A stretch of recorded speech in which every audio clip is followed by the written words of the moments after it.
I was acting cool, cuz. What? Nigga, what's up? How gangster are you, cuz? I don't fuck with you, cuz you disrespecting me. I don't fuck with you, cuz you disrespecting me. I go hard, cuz. Hey, what's up, everybody? Okay, it is so much going on today. First of all, today is a Sunday. I usually do not stream on Sundays. It is makeup-free day for me. I don't, wear makeup to church and all that stuff. So I have no makeup on, so my face is not beat. Eyebrows are not on fleek. You know what I'm saying? I've been making videos all morning on Red Note in my little scarf. But, I had to bring a little bit of professionalism to YouTube, okay? So I did throw on a little Ming Su wig for y'all. I didn't want to come up here in the scarf or whatever. But it is negative 11 degrees right now in Minnesota. So we are dealing with the cold freeze. I know the cold freeze is supposed to hit the whole country for the most part, from the Midwest all the way to the East Coast and part of the South. So yes, it is negative 11 degrees. So I got on my little sweatshirt, honey, representing them Vikings. We got some things to talk about, y'all. It is insane what has been going on. I don't even want to say the past 24 hours. I would say the past week. It has been insane. And I'm shooketh right now. First of all, they were not supposed to delete the app, the TikTok app, yesterday until midnight. So we're still on TikTok, still watching videos. People are having TikTok funerals and everything else. Then literally at 9:30 Central Standard Time, because the last video I watched on TikTok was at 9:06, because I was talking to Marquis about a video, and I had screenshotted a comment. It was 9:06. Literally about 15 minutes later, by 9:30, TikTok went dark. Everybody got an error message. TikTok was done. But then it was strange because in that message, they were saying stuff about Trump. And at that point, I'm like, yeah, this whole situation sounds fugazi. Let me see if I can pull up my my Instagram page here. Give me just a second. I'm like, something don't sound right. It's too much mentioning of Trump. And I already felt the fact that the Biden administration was saying that we don't want to make the final decision. We'll just leave it over to Trump. Tells me a lot. I really feel like we are living in a real world Truman Show. I almost feel like there's people pulling the strings.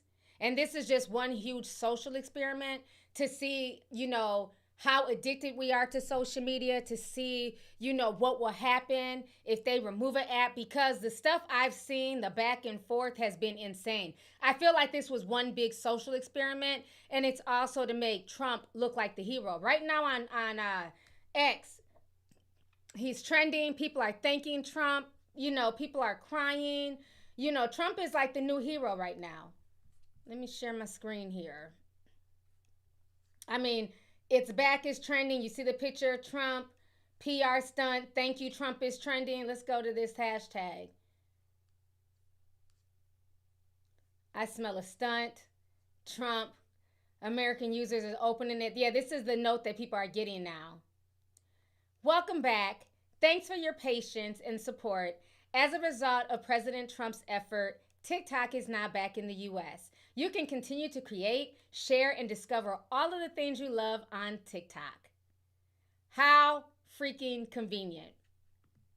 This was all a ploy. All of this. TikTok. What do you guys think of America? Great.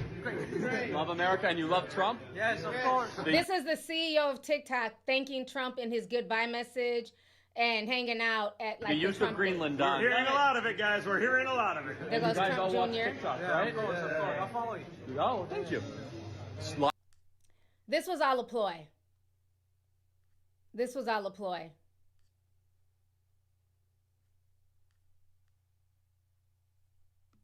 Look at all this. Trump says, he's the one who started. That's what's crazy. This goes way back. Remember, back in 2020, before he left, he started the whole wanting to ban it. That TikTok was a horrible app. It's from China. And now all of a sudden, this same man is the hero. And people are thanking him. This to me is nothing but a big PR stunt. It's a huge ploy. If y'all don't see the writing on the wall, I don't know what to tell y'all. I don't think TikTok sold to the Americans at all.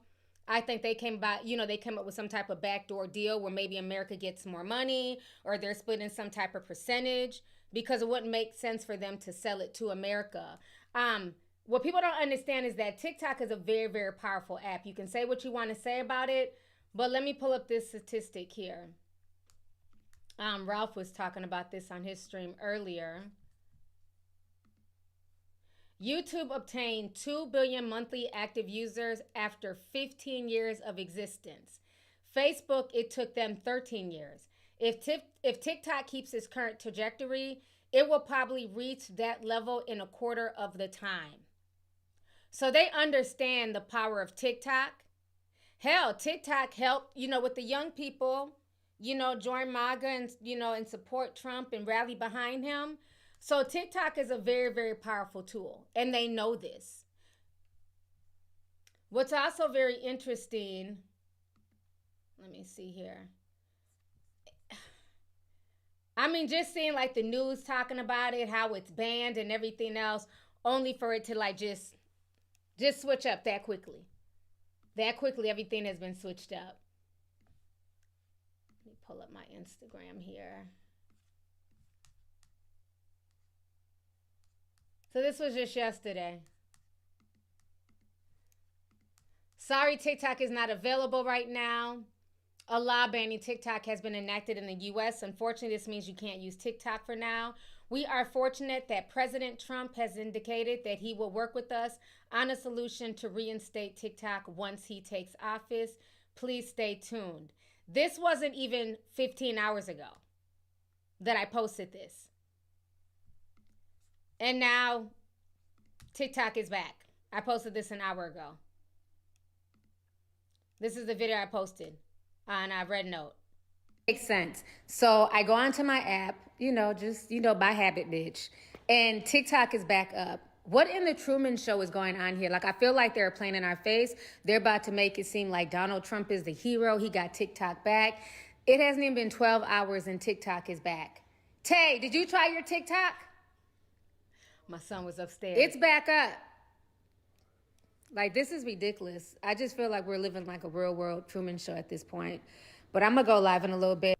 Yeah, so this, I just find the whole thing just insane. Like, why y'all playing with people? And then they just announced yesterday that he dropped a meme coin, a crypto coin. And the crypto coin right now is like, it's just booming. People are jumping on it, buying it. Let me see if I can find the info on it. And the crazy thing is, okay, he launched the Trump meme coin. Token has exceeded the $12 billion market cap. Do y'all see this? Do y'all see the games that are being played here? A new meme coin launched by President-elect Donald Trump on Friday has hit the market capitalization of $13 billion. Why are you making somebody who's already rich even richer?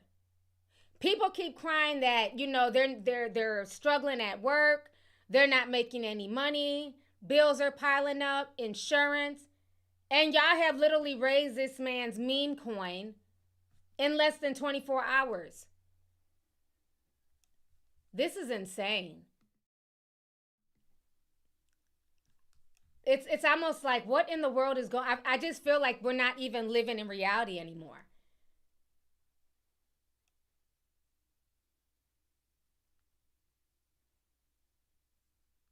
Somebody said, look up Jeff Yaz.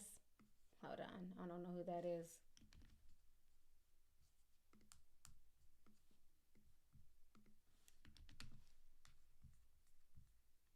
Who is Jeff Yaz, the billionaire donor with investments? Co-founder, American billionaire.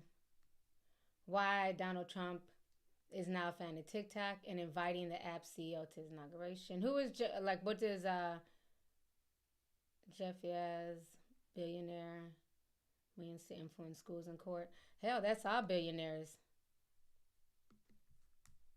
Okay, Jeff Yaz, TikTok. Okay, let me see what comes up with that.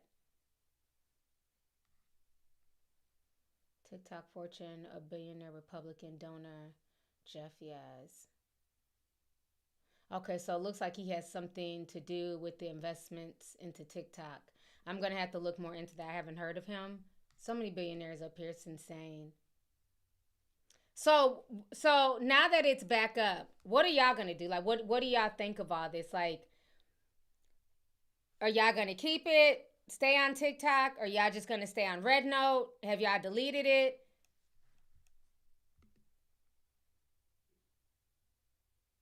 Some people are saying that they're deleting theirs. Some people are staying on Red Note.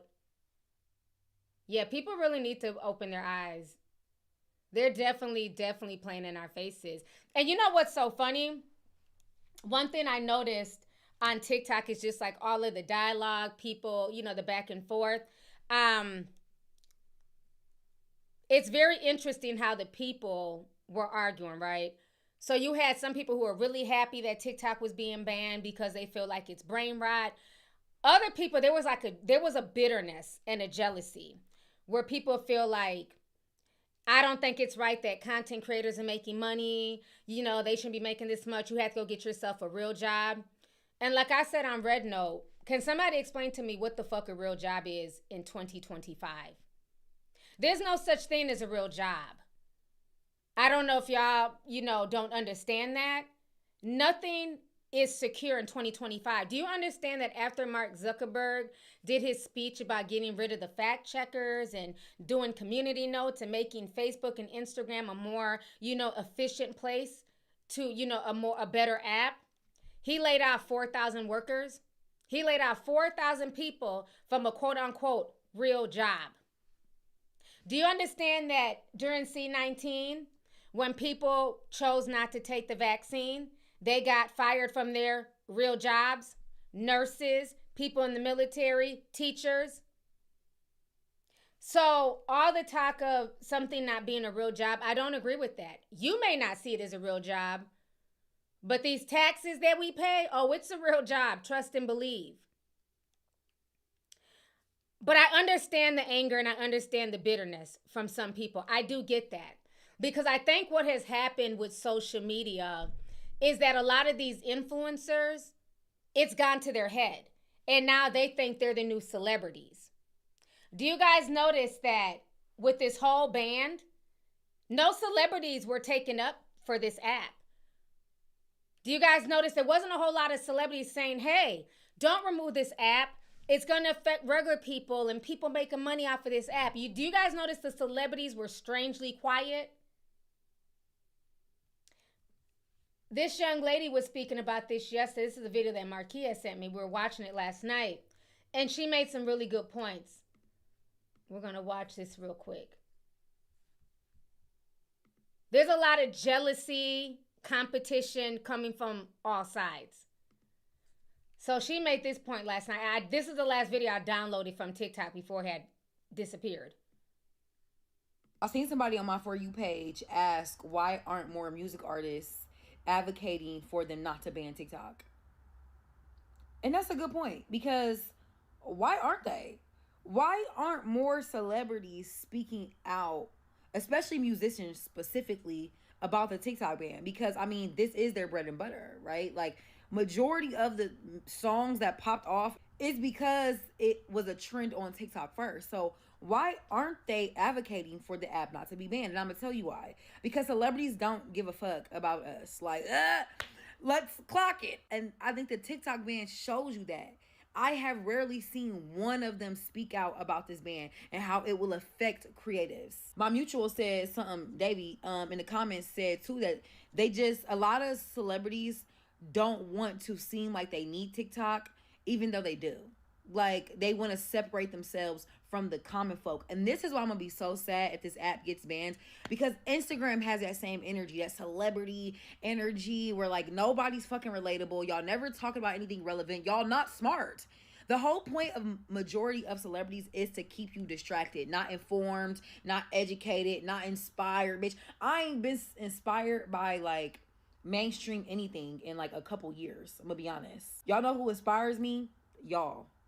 Y'all inspire me. Like, I really have to, you know how they say you have to create more than you consume? I agree with that. But sometimes consuming specifically on TikTok inspires me. Like, y'all really inspire me to get on my Zoom. But another reason why I think a lot of celebrities or musicians aren't speaking out against the ban is because I think a lot of them resent creatives. I think a lot of them resent the way they do. And I'm gonna be first to say, I've peeped the shift over the years. There's a lot of jealousy. A lot of regular people like me and you have built a platform. That's why I say, can't nobody shame me for anything. I built this from the ground up. I didn't have to take from nobody. I didn't have to lie on nobody. I didn't have to, do sneaky shit to try and get to 1 million subscribers. I did everything I did with integrity. So any blessing I get from that, that is my blessing. I worked for that.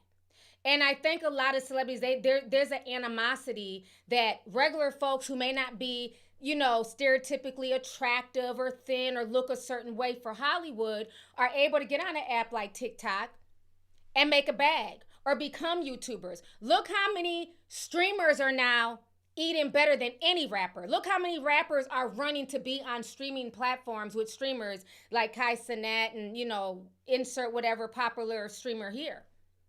When 10 years ago, they were losers. Oh, all they do is sit online and game. Remember 10 years ago when I started doing commentary, I was called everything but a child of God. Shut the fuck up, bitch. You think you're Oprah? Everything on YouTube back then was just skits and, makeup and beauty. But now everybody's doing commentary. Everybody has a podcast. But do you notice most celebrity podcasts fail?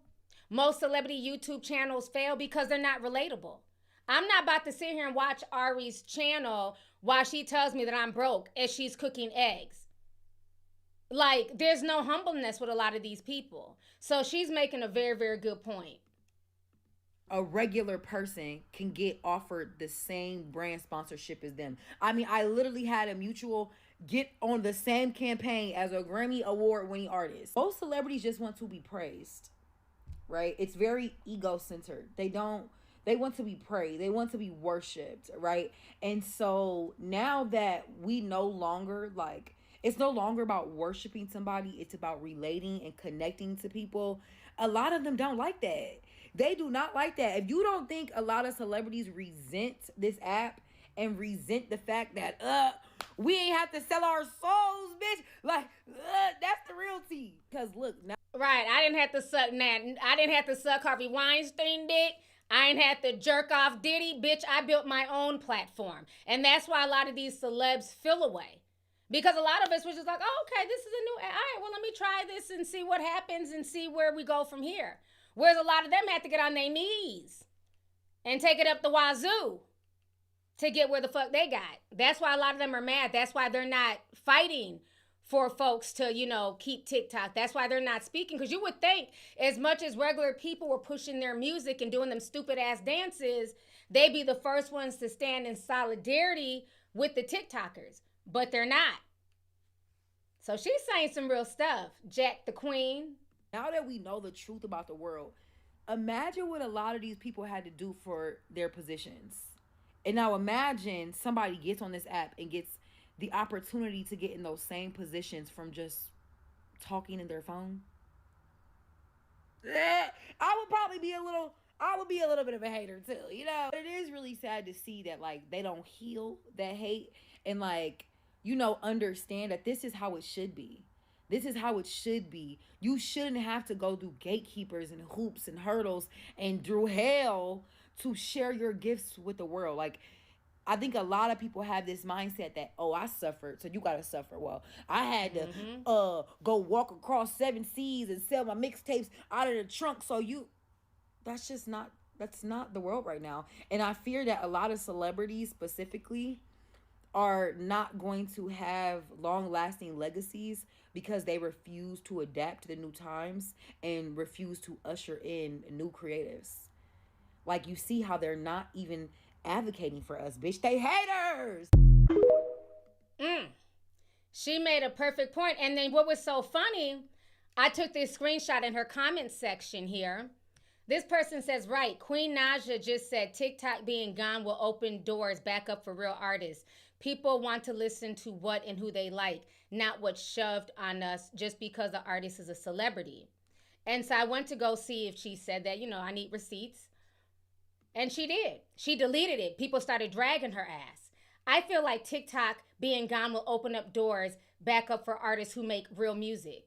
Well, last time I checked, and maybe I'm wrong because I've never followed her rise. I'm not into vloggers and people who put their fake ass relationships on the internet for clout and for money. That's never been my cup of tea. So I don't know her whole backstory. But last time I checked, bitch, didn't you start on YouTube? Or was she just a singer first? I'm confused. Because good music is good music. There's been music that I found on TikTok, from people dancing that would have never even came across my feed. There's been so many artists, underground artists. Even that, the mini Jelly Roll dude, the fat white dude that was going off in my last video that I called mini Jelly Roll. I went to check out some of his music. And he got some good country bops. You know what I'm saying? It's been a lot of people I've been able to just discover their music that are indie because of platforms like TikTok and YouTube and stuff like that. And the difference between apps like this and Instagram, that's why I don't like Instagram. It doesn't push regular people through. You almost feel like you have to be dressed up. You have to look a certain way. Whereas on TikTok, you're getting people's raw emotions right there and then. I can just throw on the scarf, not have my hair done, no makeup on, be like, y'all, we got to talk real quick. Whereas with Instagram, there's been times where I be ready to post on Instagram, and I'm like, I don't look decent enough, and I won't post. Because all through my feed is just perfectly curated people and images. I remember I went like 2 years where I would never even post pictures of myself on Instagram. Because I almost didn't even feel worthy. Like I wasn't pretty enough to be posting on Instagram like a lot of the beauty people and stuff like that. Like I felt too plain to be posting on Instagram. And that's by design. That's why the celebrities love Instagram. Because that's something they can still gatekeep. But with TikTok, they can't. And I think there's a lot of resentment there. And the world that we live in, you're seeing it play out more and more. Remember, back in 2020, Snoop Dogg was talking all this shit about Donald Trump. All of these rappers. See, when the money was moneying, they were talking like they were with the people. But now that the money's not moneying, they've ran to go perform with Donald Trump. And, again, people are free to do what they want to do. Don't get me wrong, right? If you want to, you have the right to vote for who you want to vote for. I've always said that. But what I don't like is hypocrisy. Don't say something one year, and now that the checks ain't checking, now you're team Donald Trump. So a lot of people have been dragging Snoop, Rick Ross, and Soulja Boy. So let me go ahead and pull up some of these clips here. Nelly, too. He's been over here trying to talk some mush-mouth bullshit and explain why he performed. My thing is, if you have no issues with performing, then there's nothing to explain. If you feel good and you did that with all your heart and you were being sincere and you're really Team Trump, then you don't owe us no explanation. Am I right or wrong? Why are you explaining yourself? Let me see if I can find Snoop Dogg.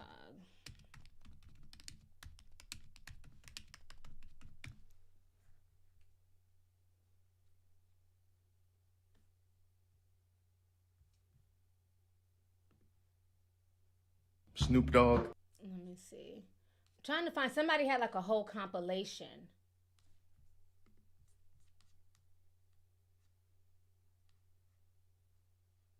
Because now he has nothing but love for him. And he performed at the event. But I'm trying to find...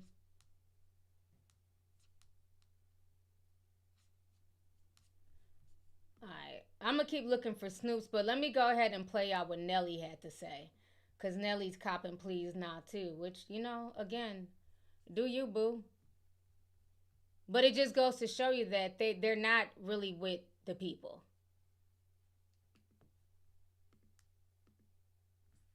Gotten money to do that. I'm not doing this for money. I'm doing this because it's an honor. I respect the office. It don't matter who is in office. The same way that our men and women, our brothers and sisters who protect this country have to go to war and have to put their life on the line for whoever in office. So if they can put their life on the line for whoever in office, I can damn sure perform for whoever. What do you say to the people that say we're not giving you this backlash because of your political affiliation or your political choice or whatever? We're giving you this backlash because you are propping up a white supremacist. I would ask them to show me where he's a white supremacist, and here's the thing. Okay, I get it. He did say if you don't vote for me, you're not black, right? Oh no, that wasn't him. That wasn't him. Hold on, I'm trying to think. Hold on. He did create. I know where you're going. He did create the crime bill in the 90s, which said that if you get caught with 5 grams of crack, you do a mandatory 5 years. That had mass incarceration. I think even the Vice President Kamala spoke on that part that said that the crime bill played a huge part. He didn't do that. Let me see. What did he do? I'm trying to think. The white supremacist. Hold on. I'm gonna get to it. Okay. He did not rent to black people. What was it, in the 70s or the 80s? Is that what they said? And like, oh, okay, is he written to him now? So nobody's allowed to change. Got in money to do that. I'm not doing this for money. I'm doing this because it's an honor. I respect the office. It don't matter who is in office. The same way that our men and women, our brothers and sisters who protect this country have to go to war and have to put their life on the line for whoever in office. So if they can put their life on the line for whoever in office, I can damn sure perform for whoever. What do you say to the people that say we're not giving you this backlash because of your political affiliation or your political choice or whatever? We're giving you this backlash because you are propping up a white supremacist. Okay, so y'all just heard what Nelly said. I think I might have found the thing with Snoop 4 years ago. Let me see if I can find it here. Okay, this was Uncle Snoop. Fuck you, bitch. Fuck you, Donald Trump, and everything you stand for. America, y'all should be ashamed to call this piece of shit y'all president. He ain't mine. Fuck you. What's up with the man next to him playing on a guitar? Child, y'all get the point. I'm not gonna. So that was Snoop 4 years. Why do people always add a soundtrack to shit? We don't need a soundtrack. Just let them rant. Not the damn guitar. So again, that was Snoop 4 years ago, going off about Trump, but now he's performing. So now let's go to Soulja Boy. Soulja Boy is going off on everybody, child. You can't cancel me, bitch. I created the internet. If it wasn't for me, it wouldn't be no fucking internet. Fuck you talking about. And Drake, you a bitch too, nigga. Fuck you talking about, nigga. You could never come to America and talk to the president and stay your pussy ass in Canada, nigga. What the hell? Fuck you talking about, nigga. Y'all niggas hoes. All y'all, nigga. Y'all got me fucked up. I don't know who the fuck y'all think y'all talk to. And that ain't me, nigga. Fuck you talking about, nigga. Shit. Hey, Trump, you good with me? They can suck my. Oh, God, these folks broke as fuck, nigga. Oh, God, nigga. These folks broke as hell, nigga. Nigga, what? Obama ain't never called my phone, nigga. Kamala ain't never called my phone. Fuck y'all. Y'all can suck my nigga. I should be the fucking president, nigga. Fuck you talking about. Y'all folks lame as hell, nigga. Y'all let them ban TikTok. Y'all ain't saying shit. You can't cancel me. You ain't even fucking win. You ain't even a fucking president. What the fuck you, what? Well, come on, bro. You ain't even win, bitch. You lost.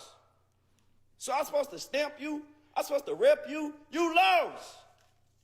You had Jay-Z and Beyonce promoting you. You still lost. Fuck is you talking about? You had Megan Thee Stallion. You lost. You had Glorilla. You lost. You lost. Nigga, So what the fuck y'all give a fuck about what I'm doing, nigga? Y'all should have let her win then. Y'all give a fuck about these folks so much. Why the fuck she ain't win the president then? If y'all so fucking mad, why the fuck she not the president? That's what I'm saying. Y'all cap, nigga. Y'all don't give a fuck about no damn Kamala. Kamala, you ain't think y'all finna bully me about some Trump, nigga? Well, y'all know who I'm is. Boy, I'll cause mayhem around this bitch. Nigga, I'll go live. Okay, I'm gonna need him to fix his smoke detector. You got too much money for that shit to be beeping every 2 seconds. Come on, sir. Every day, nigga, and well, I'll call, man, all right. I'll go on the Breakfast Club and call mayhem, nigga. Y'all don't want me to get done. Y'all don't want me in politics, nigga. Y'all better leave me alone about the Trump shit. I'm telling you, I'm gonna crash out. I'm telling you now. If y'all don't leave me alone about the Trump shit, nigga, there's gonna be mayhem around this bitch. Y'all better leave me alone. You feel me? Them folks call, I ain't know. Them folks call my phone. They say, you wanna do something for Trump? I said, hell no. They said, they said Trump ain't gonna be there. It's a crypto ball. I said, all right, cool. I think y'all finna bully me about. Then I go and perform. I get on the internet, they talking about Soulja Boy performing at the inauguration. Bro, I ain't performing at no fucking inauguration, bitch. It was a crypto event for the White House. What the fuck y'all want me to do, bro? Damn, I got bills to pay too, goddamn. That don't mean I support everything Trump do and say. Suck my dick, fuck y'all, nigga. Y'all bosses racist too, nigga. The folks. Y'all check that? I have bills to pay too. Again, the money ain't moneying. That's for everybody. You know, everybody. That own y'all job racist too. Fuck you talking about, nigga. Y'all ain't nobody judging y'all for how y'all got paid and shit. Who your boss is and who your niggas suck my dick, man. Cut me some slack, man. Goddamn. Kamala ain't never called my phone. Obama ain't never called my phone. Fuck them. So y'all mad at me because they called my phone for the crypto ball? What the fuck? This the crypto ball. It wasn't no inauguration. Trump wasn't even there, bro. Y'all better, man, stop playing with me, bro. Then I go and perform. I'm gonna keep it gangster, because get what? I'm the only nigga that keep it real around this bitch. Like, if y'all turn on me, then fuck y'all. If y'all don't know that I'm with y'all and I rock with the black community, then fuck y'all. Shit, you know what I'm saying? Y'all ain't never did shit for me. Where y'all was at when I went to jail, nigga? Did y'all?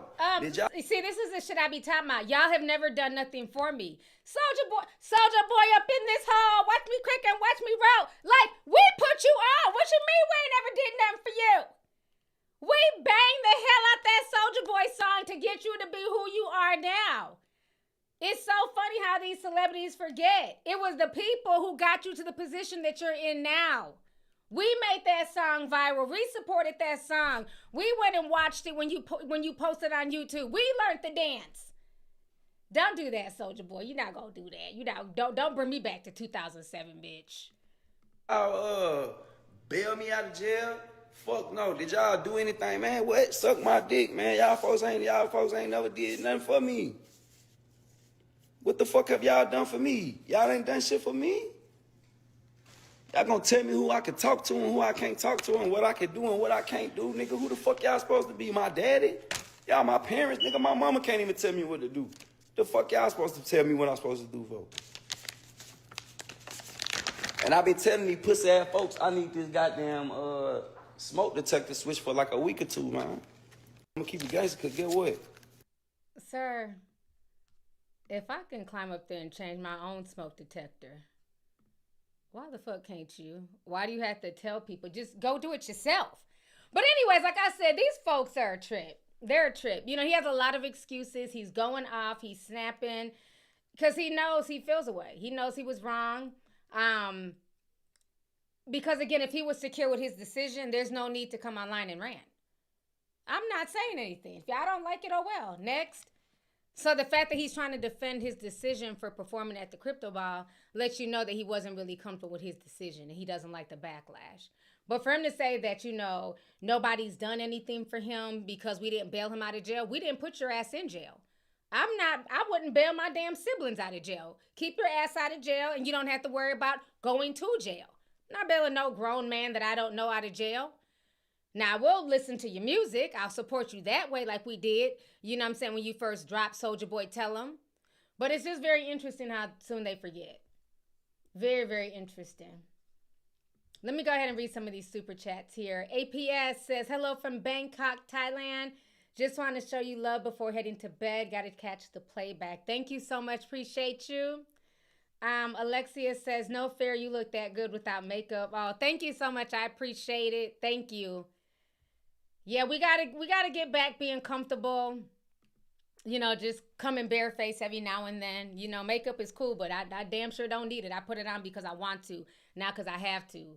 So it's okay. And I think, you know, because of Instagram and the filters and celebrities, we feel like we gotta have 15 steps and just pounds of makeup. No. The most I really do is my eyebrows. You know, I put on some powder and lip gloss. That's really the extent of my makeup routine. So that's why it's not really much of a difference when I don't have it on, because I don't cake it on. I still want to look like T. When people meet me, I don't want them being like, damn, you look a whole other person in real life. No, I look the same. You know what I mean? I don't want people to see me dramatically different than what they see me online. So thank you so much. I appreciate that. Let's see here. Shelly J says, what in the backpedaling and pee popping is going on here? I definitely agree. This makes no sense. We have over 9,916 people in here. Please hit the like button. We only got 1,000 likes. Please hit the like button if you guys are enjoying this stream. Bree says, hey, T and the Tea Sippers, today is giving ghetto from TikTok to Trump to Elon. The extreme is definitely the word used. Yes. Also, I've noticed that Elon's biscuit head ass is out here tiptoeing. He wants to come back and buy Vine. He wants to bring Vine back. So when I tell you, I feel like, oh, okay. I guess Queen Naja done said something. Hold on, I just pulled up Instagram. I'm getting these apps mixed up. Instagram, the Shade Room, to show y'all what Elon Musk posted. Let me show y'all this real quick. Speaking on what Bree is talking about. Okay. Elon Musk. Somebody says, I think it's time to bring it back at Elon Musk's Vine. Elon Musk says we're looking into it. Why are you trying to resurrect Vine back from the dead? Again, what it's giving to me is a lot of, you know, billionaires who are in competition with each other. And it's the people that they're trying to get to go to these apps and, you know, bring more ad revenue and things like that. Nobody asked for Vine. Vine died a long time ago. People moved on from Vine, came to YouTube. That's how we got Logan and Jake Paul and all that stuff. Leave Vine where it's at. It was only a 7-second app any damn way. But it's just funny that now he wants to bring back Vine. So it also looks like Queen Naja is speaking, because I guess she's currently getting drugged. So this is what she's saying this morning. So she's saying here, did y'all wake up on this Sunday and pray first before clicking on TikTok? Yeah, she's really getting besides herself. She must think she's like a certified celebrity. I mean, I get it. We get that you celebrities don't like the fact that regular people are on TikTok, and y'all don't like the fact that regular people can get a bag. But you need to understand, Queen Naja, that it's the regular 9-to-5 workers who made you who the fuck you are. That's what I don't understand, is when people start to get big-headed, as if you don't need these people to stream your music, as if you don't need these same regular people to, you know, watch your YouTube videos. I don't get it. And what makes you think that people can't do two things at once? Many of us woke up, prayed, went to church, and still went on TikTok. And your point is what, ma'am? Nothing. Because again, if you was really that girl, you wouldn't even be on social media. Oh, but you need the money too. Oh, this is a job for you too, huh? It's a shame. Okay, Donald Trump has said something. Let me read what he got to say. All right, let's see what our soon-to-be president is saying. So he's saying, I'm asking companies not to let TikTok stay in the dark. I will issue an executive order on Monday to extend the period of time before the law prohibition takes effect so that we can make a deal to protect our national security. The order will also confirm that there will be no liability for any company that helped keep TikTok from going dark before my order. Americans deserve to see our exciting inauguration on Monday, as well as other events and conversations. I would like to have the United States have 50% ownership position in a joint venture. By doing this, we save TikTok and keep it in the good hands and allow it to stay up. Without U.S. approval, there is no TikTok. With our approval, it is worth hundreds of billions of dollars, maybe trillions. See? This is a money grab. This is nothing but a money situation. They want half. They don't like the fact that all the money that's being made on the TikTok shop, the brand deals, the sponsorships, all 100% of that money goes to China. And they don't like that. America wants a piece of that pie. They feel like, well, since there's so many American users, and let's keep it real, because a few of my friends from overseas were showing me what the app looks like without the Americans. That bitch was bone dry. My friend in the Netherlands was showing her For You page, bone dry. You had people making up songs. They were having little funerals because they was missing their Americans so bad. Let me see if I had that up. I thought I had downloaded it. Let me see. Yeah, here it is. Oh, they was missing us today, honey. Let me show y'all this. They had a whole little thing looking for the Americans. The Americans keep a lot of these apps popping. This is what they was doing in the Netherlands version of TikTok. In love and memory.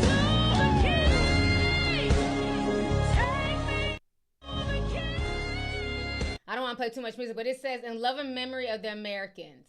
So everybody's saying the same thing. I was on live with my American friend, and then her screen went frozen, like all of a sudden, and there were no more Americans in the chat, and it's literally like, is everybody, who's here? Is there still a lot of people? Like, I actually don't even know. Like, comment where you're from, please.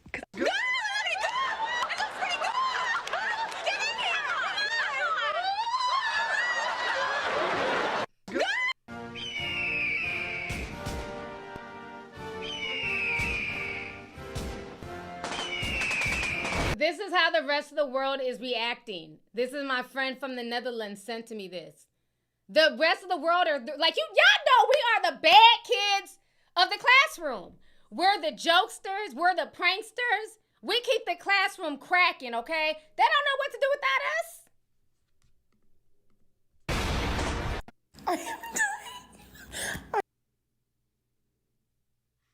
Yeah, they don't know what to do without us, child. It was some other stuff too people were saying. Let me see if I have that.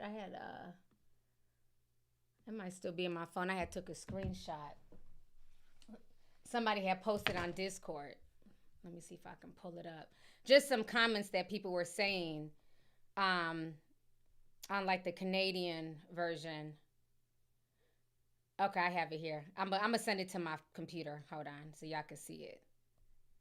You know, we keep receipts around here. I want y'all to see how the rest of the world is missing us, okay?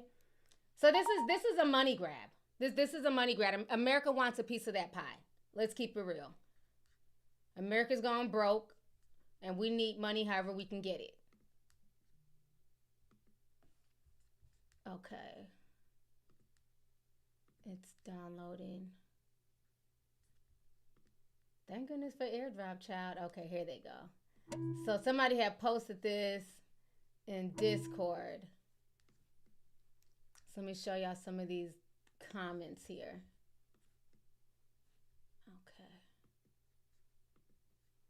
Oh, hold on. All right.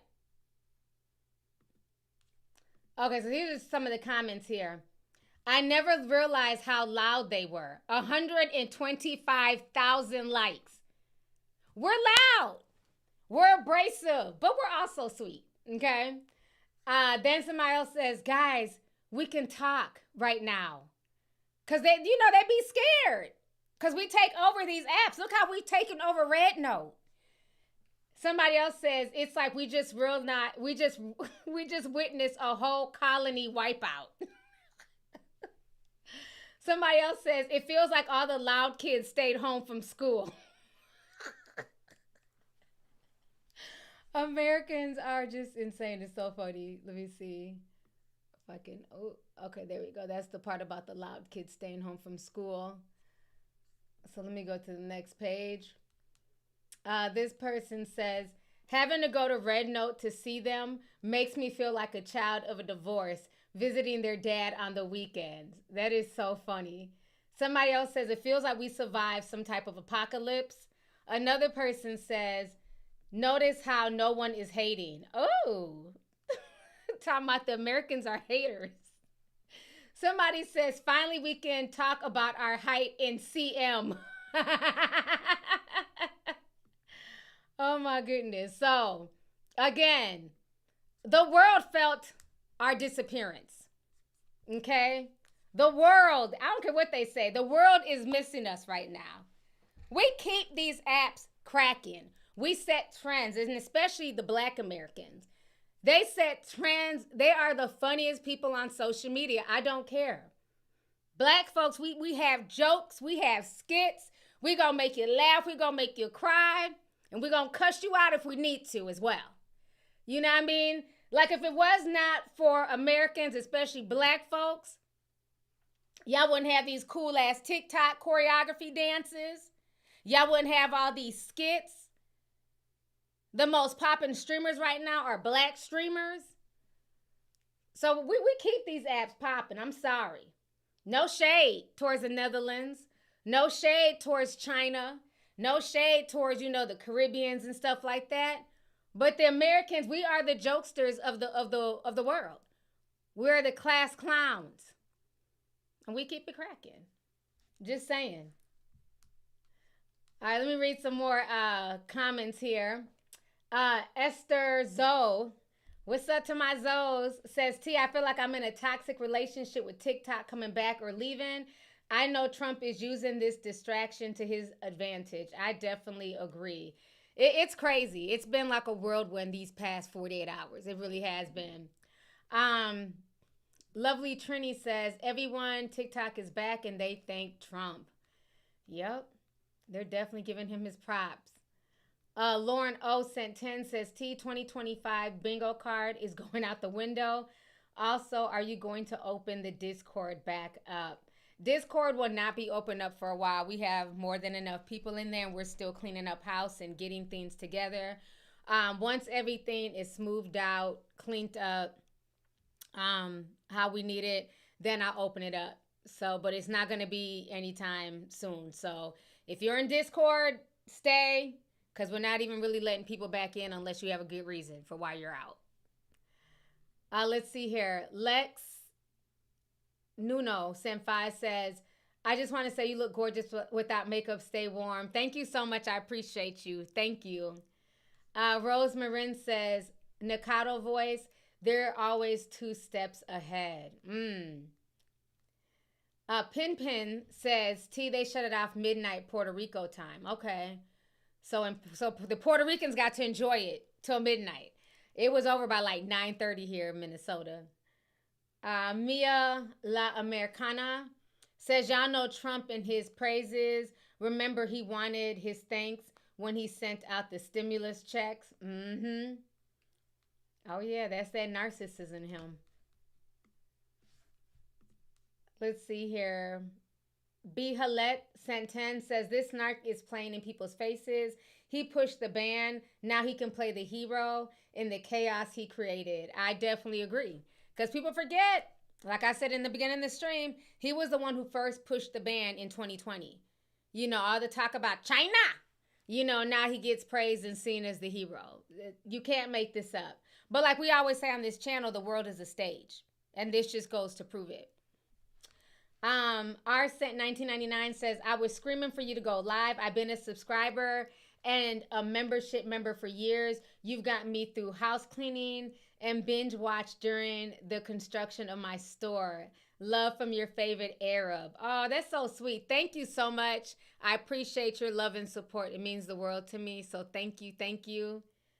That's awesome. I feel like, man, it's one big family here, and people can say what they want to say about social media and even the people who like kind of talk down on TikTok, like, oh, y'all need to go touch grass and TikTok is brain rot. Again, it's all about what you choose to do on any app. You can sit on YouTube and watch brain rot content as well. Or you can use YouTube for what it is, a valuable, a valuable app to learn a lot of stuff. Like when I'm on YouTube, a lot of the stuff I'm watching is documentaries, news, long form content. I'm not watching, bullshit. So it just depends on what you're into. Your algorithm is going to change based on what you're looking up. If you're looking up Charlie D'Amelio's latest dance, that's what you're going to be fed. So it's very easy to demonize TikTok and say it's a trash app. But keep it real, if they was to ban YouTube, a lot of y'all would be crying tattoo tears. Because Lord knows I'd be on here just like the TikTokers, snotty nose and all. Taste sippers. They're trying to take away my app. I would be just as sick. Like I built this, my little platform, my little, lovely TTV from the ground up. I would be heartbroken, snotty nose and all. I'd be on the fucking kitchen floor crawling and shit. Come on now. It's the same thing. So, I mean, I don't take like glee in anybody's, losing their livelihood. I don't care what it is. But again, I think there needs to be like real dialogue too. Like people need to understand that nobody's anything is forever. Things can change at the drop of a dime. You can go into your job today and they can say, you know what, we're sorry, the money's not money in, we're letting you go. I'll never forget when I did IT for Target, and after the Target breach happened with the credit card breach happened, and heads had to roll because they lost millions of dollars, people's accounts were hacked. And I remember when they brought us into the office, it was a lot of us. It was like in this small auditorium type meeting. And they basically let us know that effective that day, over 800 people would be losing their jobs around the Twin Cities, and to be sensitive. And the only reason why we still had our job is because we were in the IT department. And to see people who had been with the company for 10, 15, 20 years, packing up their boxes, breaking down, crying, that's what woke me up and say, you know what? No, I don't want to climb the corporate ladder. If I've been blessed to have a platform, let me see what I can do with this. And I left my IT job. You know what I'm saying? And I grinded and did what I had to do. So it's like, you don't know everybody's struggles and where they came from and, their trials and tribulations. But I also think too that influencers and celebrities and whoever else, people need to also humble themselves, because you get people where you worked a 9 to 5. So now because you're getting a check, and I think that's the misconception, is that people think because they're making YouTube videos or because, they're on TikTok or they're Instagram famous, that somehow they're an entrepreneur and they have no boss. Bitch, your boss is Google.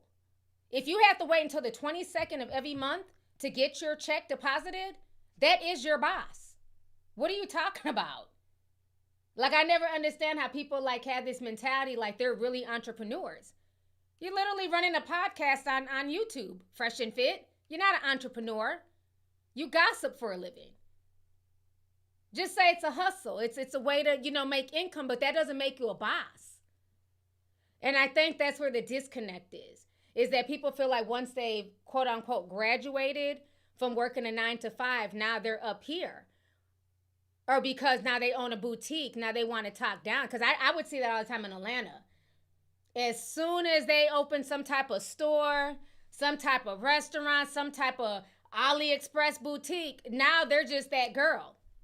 I'm a boss. I'm an entrepreneur. I have a boutique. Are you 9 to 5 people? Excuse me, ma'am. Isn't it the 9 to 5 people who are buying shit in your AliExpress boutique? Isn't it the 9 to 5 people who are watching you on Love and Hip Hop? when they need some escapism from their job and from the real world? How do you talk about people who are basically making you live a lifestyle that you're able to afford? It's because of the 9-to-5 people.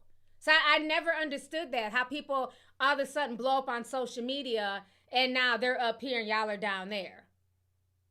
And I think this whole TikTok ban, I think it woke a lot of people up. And I hope a lot of those arrogant ass influencers who are on TikTok, because even they'll say things like, y'all are just mad because y'all have to work a normal job. Well, what is a normal job?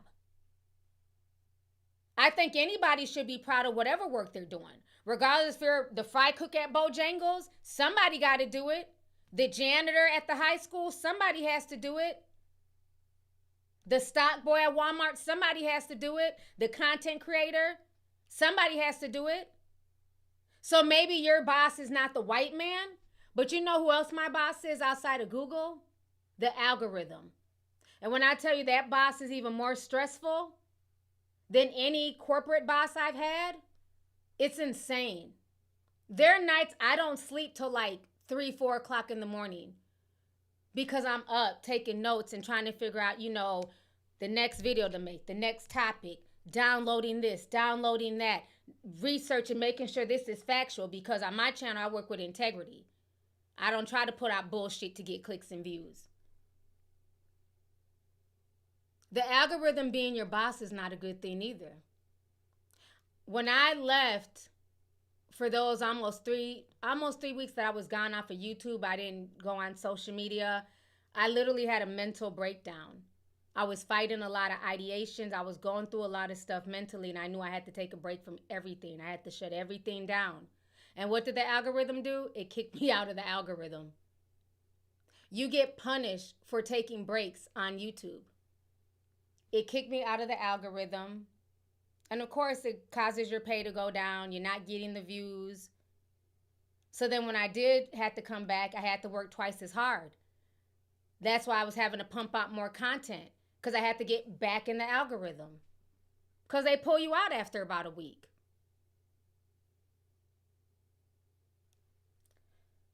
Yeah, so it's not, it's a lot. People see the outside, they see, the money and stuff like that. And the money is a blessing, but people also don't see like the back end, the stress, the hate, the jealousy. The fact that you really can't even have no real relationships with a lot of other influencers, because a lot of them are not genuine people. They don't want to get to know you because of you. It's always about what you can do for them, or you feel like when you talk to them, they're picking your brain. It's not genuine. It's like, well, why, how do you get 10,000 people to watch you? Like, what is it about you? Bitch, how about you ask how I'm doing mentally, health-wise? My doctor's appointments. You always feel like they're picking your brain. It's just phony. That's why I don't deal with a lot of, I'm not interested. Don't want to be in part of nobody's cliques. I was never the popular chick in high school, so I damn sure not trying to be nobody's cliques when it comes to social media. I'm cool rolling solo dolo.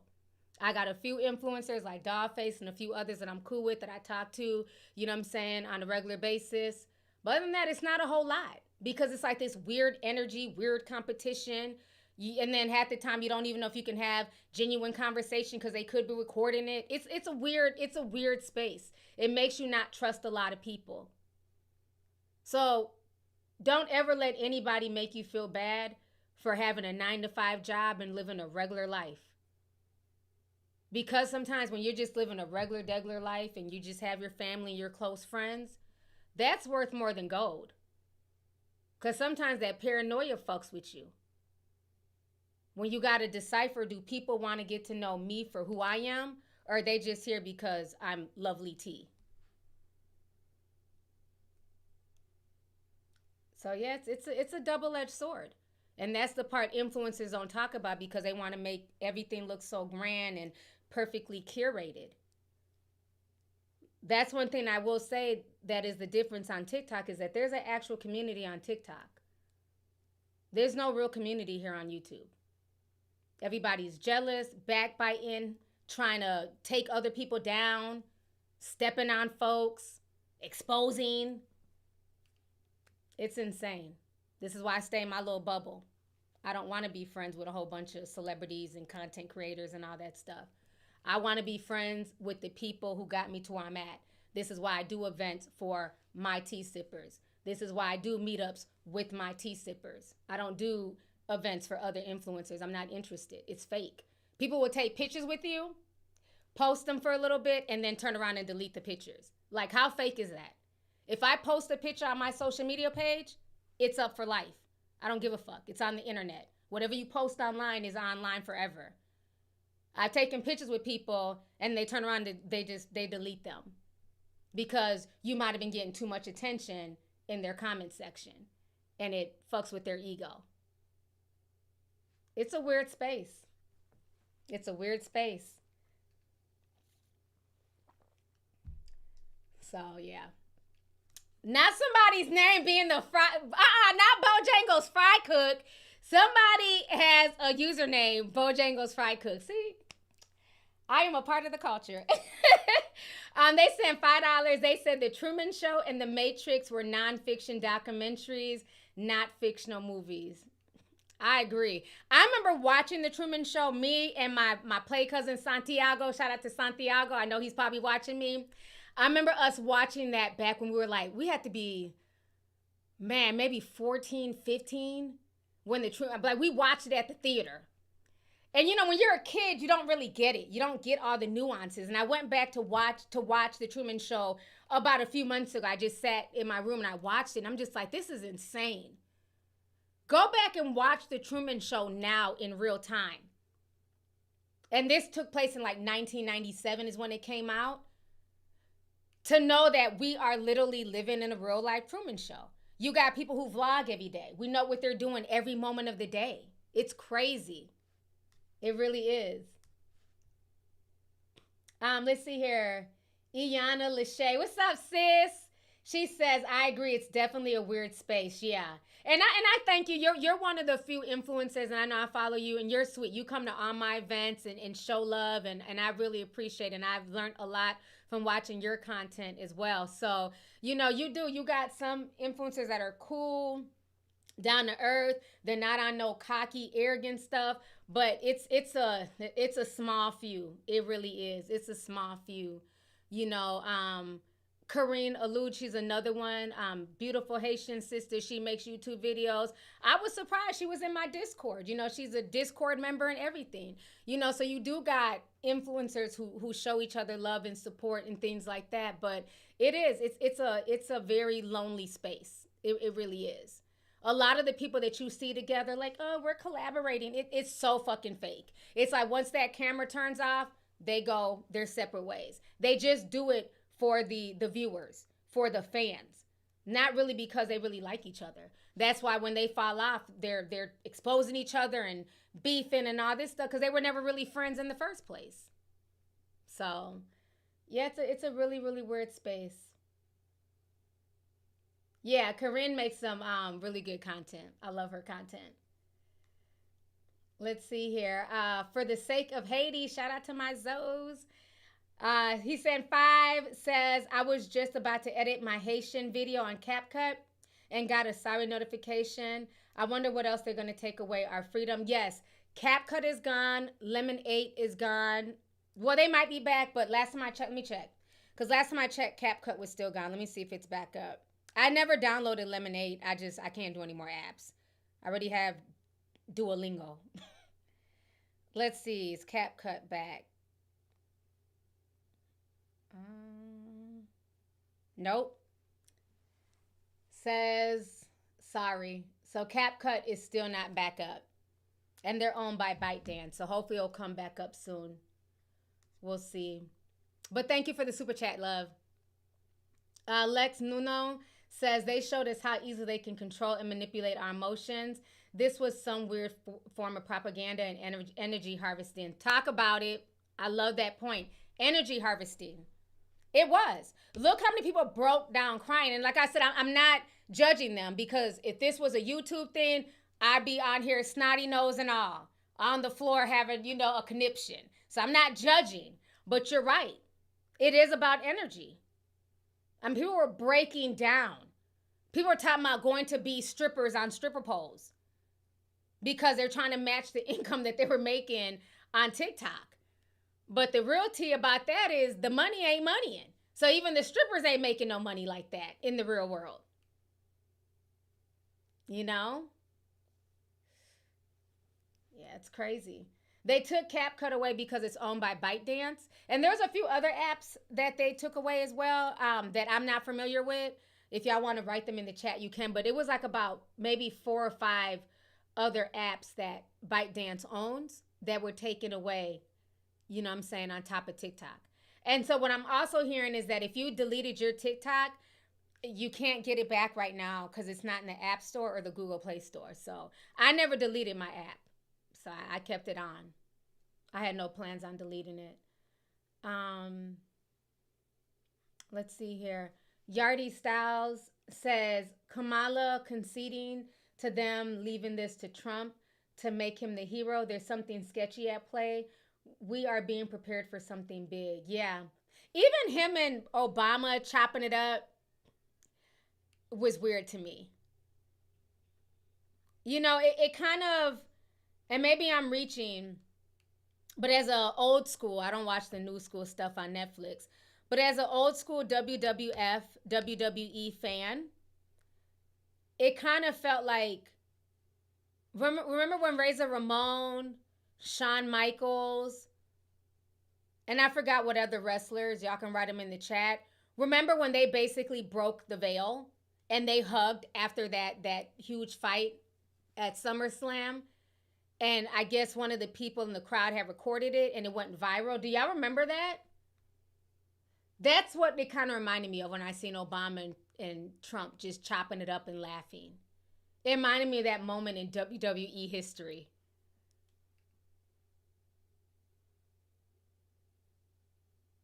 Yeah, Triple H. Y'all remember that? Yep, Triple H, Kevin Nash.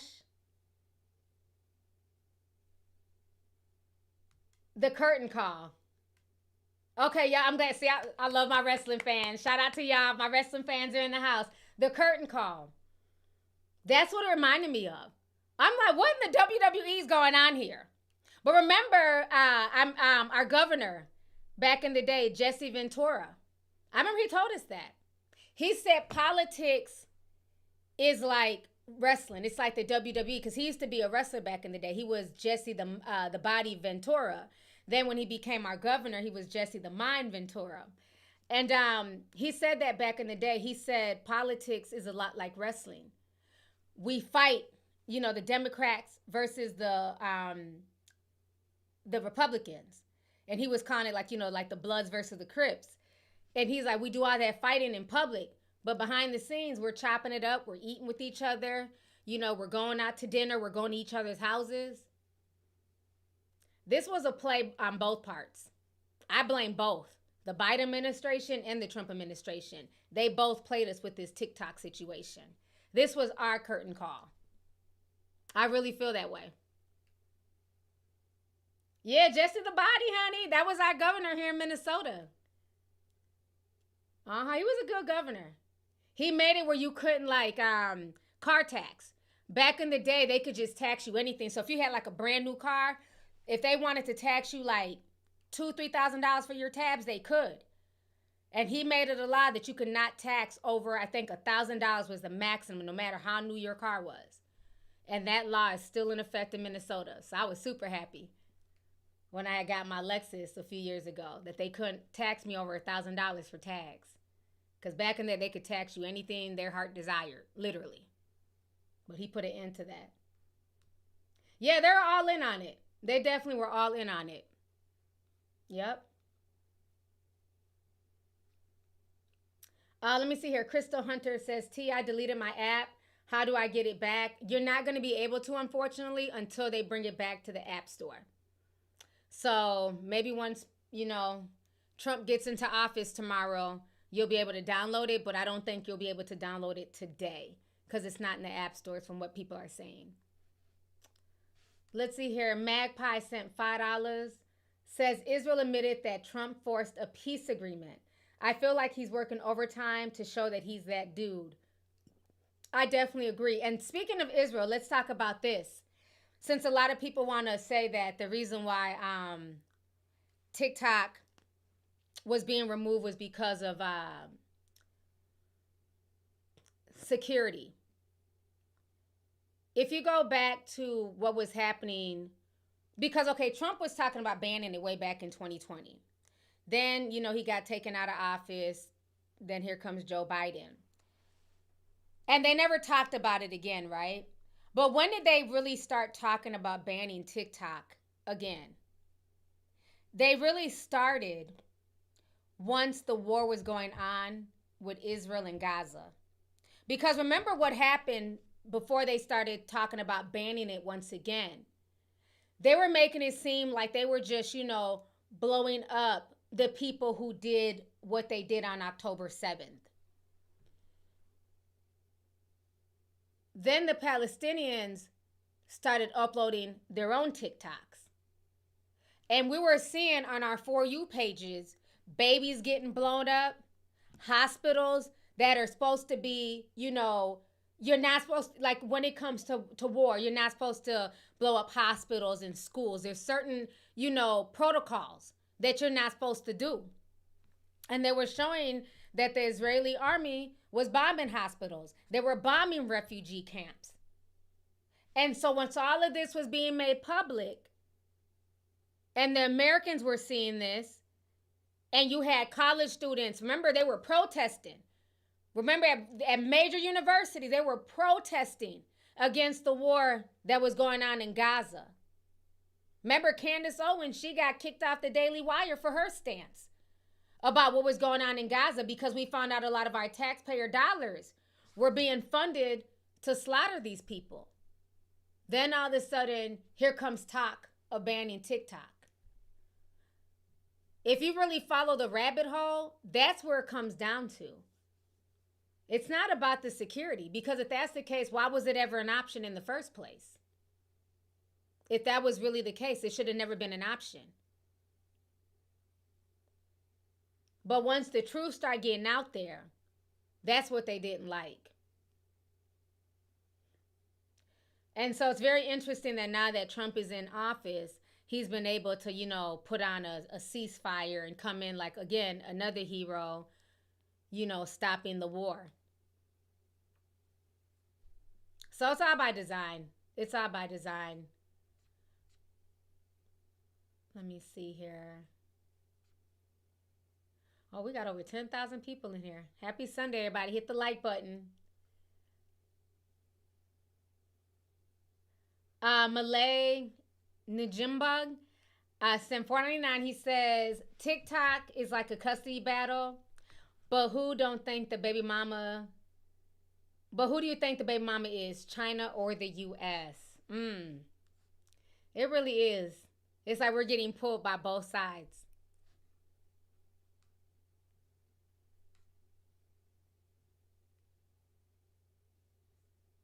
Magpie says, everyone stays talking mess about America. Is that girl? Hoes love to hate. I'm telling you, they felt our presence gone. They felt us gone on TikTok. They really did.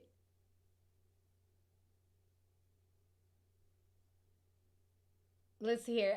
Jasmine, she says, they're out here talking about bringing back Vine and other apps to distract people from the fact that they will not be pushing the policies they promise. Welcome to the Gilded Age 2.0. That's a good point. Thank you for the super chat. That's a good point. Yeah, just more distractions. Miss Mel sent 5 says, hey T, I just had to tell you that I'm going to go see Goonies in the theater in a few hours. I thought of you, love you.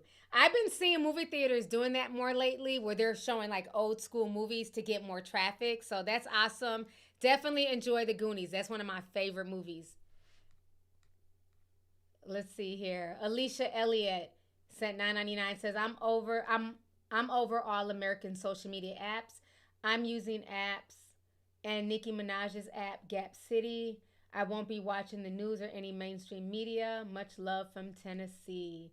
Thank you so much for the super chat, love. Let's see here.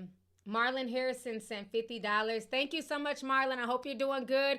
I hope you're staying warm, okay, in Nebraska, because I know it's cold. You're in the Midwest. He says, I dislike how people are saying it's a national security risk. But how many times has Wells Fargo, Blue Cross, hospitals, Facebook been hacked? Like you said, T, the new war is going to be online instead of a physical war. Amen. Amen to that. And thank you so much for the super chat. Yeah.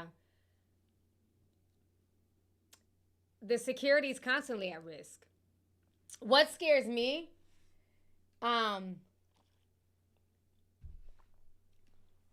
With everything going on,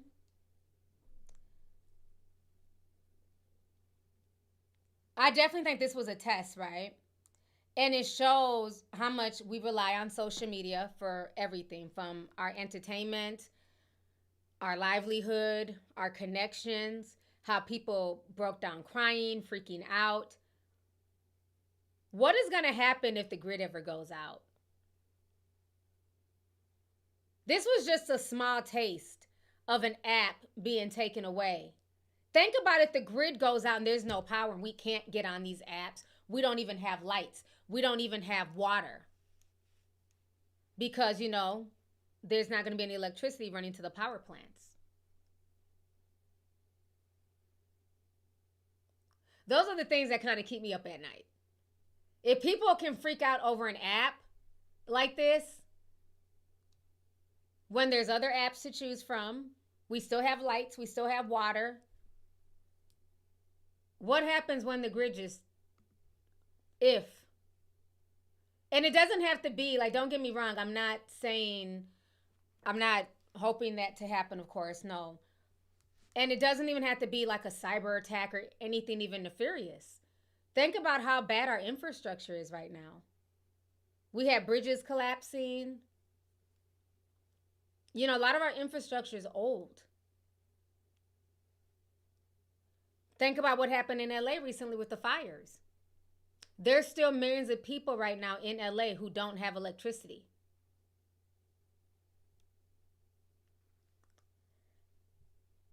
Man, I just feel like it was a test. Y'all see where I'm coming from? The Zaf King Greek reads says this was a test. Letitia Smile says, yep, this was a test. Yeah, I just feel like it was a test, like a small test to see how the humans are going to react when we take something that they love away. It wasn't even gone 12 hours. And I really, even for me, I was very emotional about it. I'm just like, damn. I do reactions from TikTok. My little echo chamber where we talk about real topics. Where am I going to find these people? You can do searches for folks on Instagram. Like I said, my youngest son, he doesn't use Google. A lot of kids his age, they don't Google. Our generation, we Google. Hell, we used to Yahoo. I was the queen of Yahoo search. But their generation, they search everything on TikTok. TikTok is their search engine.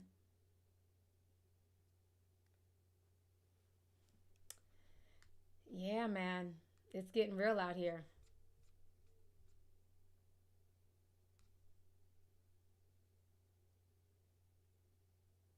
Pookie Wood, I like that name, says Israel still wants TikTok banned and they will probably get their way, which hurts black creators. Yeah, it's going to be interesting to see. I think the main thing the U.S. wants, they want a cut of the pie. That's really what it boils down to. They want some of that money. If not 50%, they want some of that money. They don't want 100% of that money going to China. And that's really what it boils down to. At the end of the day, Trump is a businessman, first and foremost. And he's going to run America like a corporation.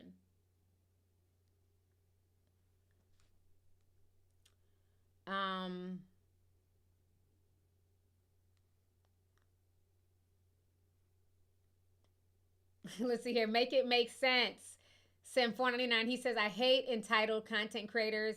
They forget without their subs, they have no career. Get a couple checks and then talk down to their subs. Amen. Amen. I agree 100%. And I've always caught that out. I would never understand people thinking that they're bigger than the program or thinking that, you know, somehow their subs are down here. Your subs are regular people just like you. When I tell you, I'm always blown away when I do my meet and greets and I meet my tea sippers, or when we have Zoom meetings and I meet these folks and I tell them, I want to know more about you. What do you do? Like, I don't have a bunch of dumbass followers. I'm gonna toot my own fucking horn, bitch. I don't have some dumbass followers. When I tell you, like, my tea sippers, we got morticians, doctors, scientists, lawyers. I mean, when we have our Zoom meetings, there's like so much advice that's given. We learn so much from each other. So I never understand when people act like the people who are following them are like, you know, backwards hillbillies. And no shade towards the hillbillies. I'm just using that as an example.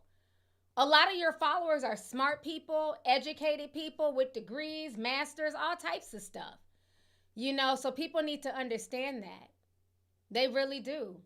I got like I got the dopest subscribers. I don't care what nobody says. Like, I learned so much from my subscribers. We have dope conversations, and just to know their background and what they do, and, you know, what led them to me. You know what I'm saying? So I definitely agree with you 100%.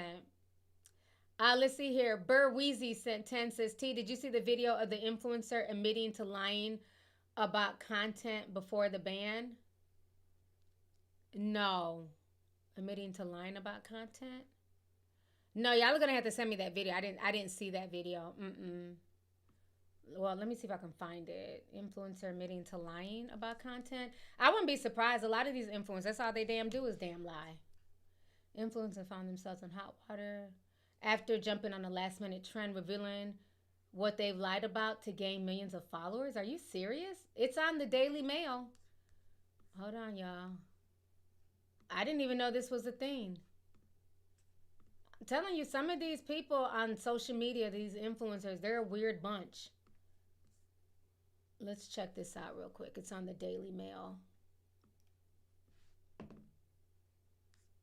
Let me click on the article.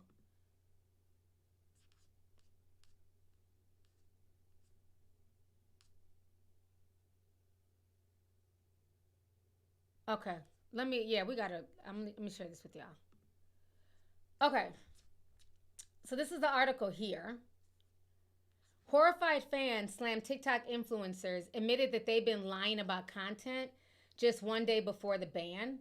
Since everybody's feathers are ruffled about coffee, Lexi Hidalgo used last-minute trend to admit to her 2.7 million followers that some of her most iconic content was phony.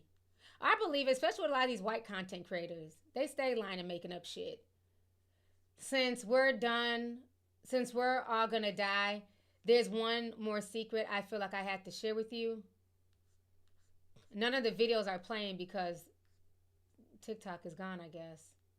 Other beauty influencers like Meredith Duxbury, I don't even know who these people are, who claim to have used 10 pumps of foundation on her face in one video, revealed that she actually did wipe some of the 10 pumps off. However, she insisted the latest video was a joke. Serena Kerrigan, who dubbed herself the Queen of Confidence, revealed on Friday that she had been on Mounjaro, the sister of Ozempic, the whole time, despite previously denying it. Okay. Charlie D'Amelio played it safe and agreed with her haters that she didn't get the hype around her. Gracie D says, my whole life is a lie. These folks are weird. I'm not surprised. I'm not surprised at all. But see, they're the ones who get pushed to the algorithm. So I see why they sit up and lie all damn day. They stay getting pushed through the algorithm. That's why I tell y'all, take a lot of these folks with a grain of salt. Because a lot of this stuff is smoke and mirrors.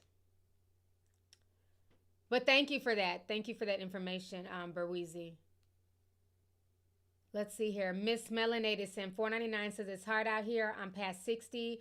I'm studying to be a scrum master. You need multiple streams of income. People, I've been with you since Howard. Thank you so much. I appreciate you. And yes, everybody, multiple streams, however you can get it. I agree. Miss Benny B says, facts, T. I learned new info about North Korea from the factors. People that escaped North Korea on TikTok. TikTok allowed me to hear their life experiences. Would that have been possible? I definitely agree. Let's see here.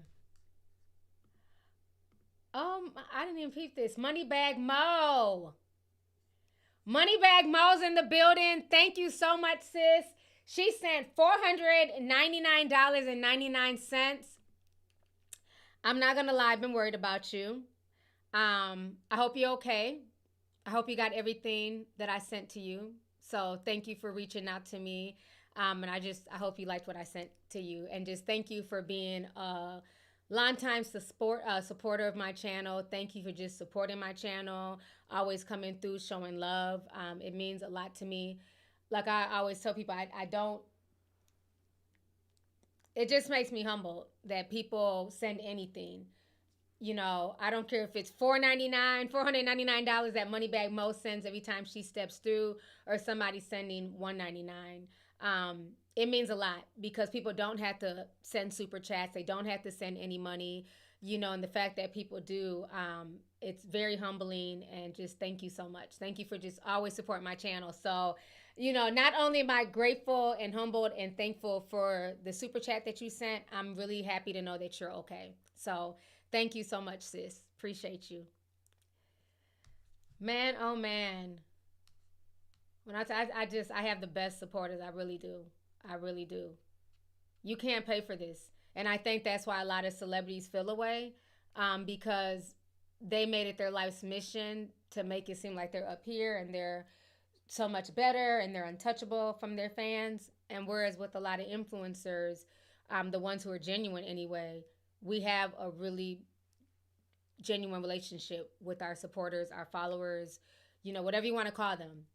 My Discorders are family. So we have a genuine connection. I think that's what bothers a lot of celebs. They don't have that. They're missing that chip. Y'all just saw Soulja Boy literally crash out and say that the same folks who got him to where he's at did nothing for him. So that just tells you everything you need to know. Let me see. I'm going to read a few more super chats.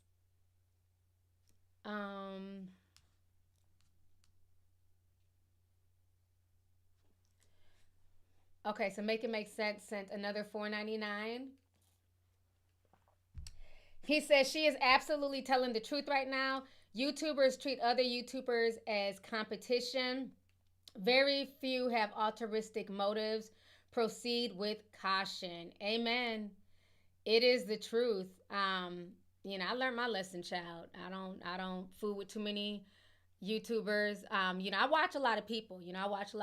I give them the views, give them the likes and stuff like that. But it is very hard to invite people into your space and to trust them. Especially once you've been burnt one time, you got one time with me. Once I've been burnt a certain way, I'm cool. You know what I'm saying? So yeah, keep doing your thing.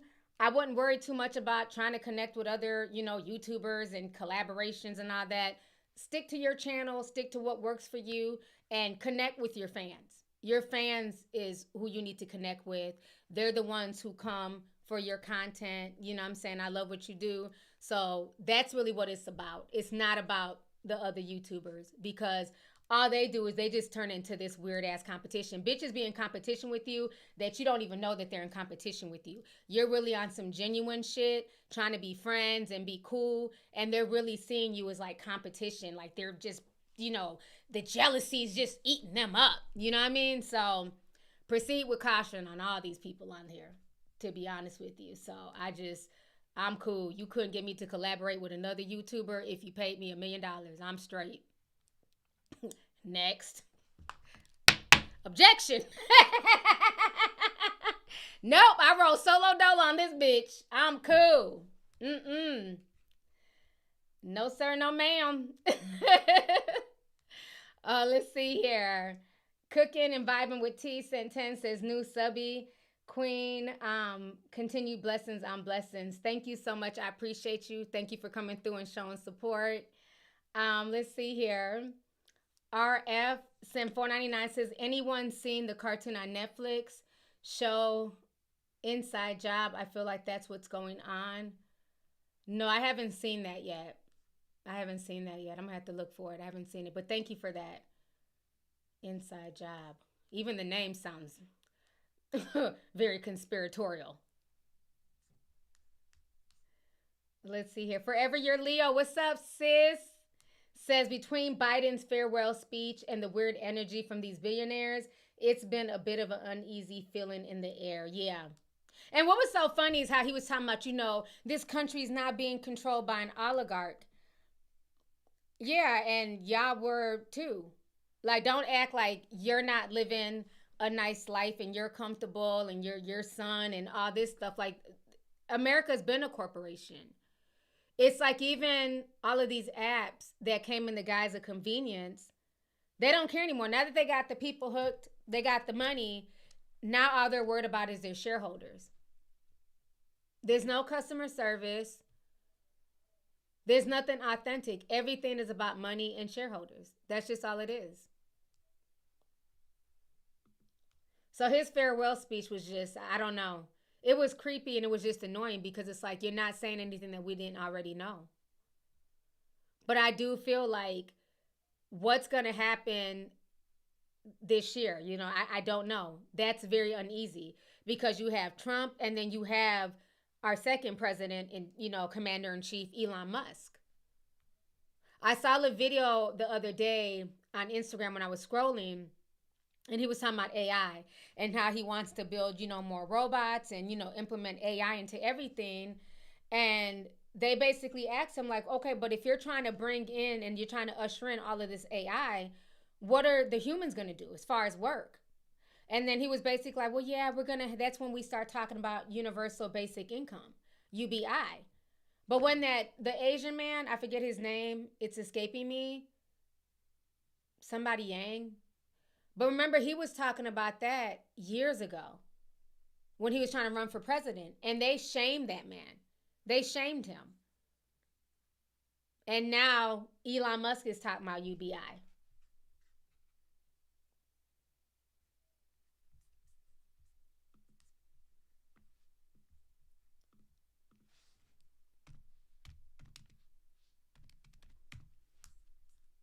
David, what was his name?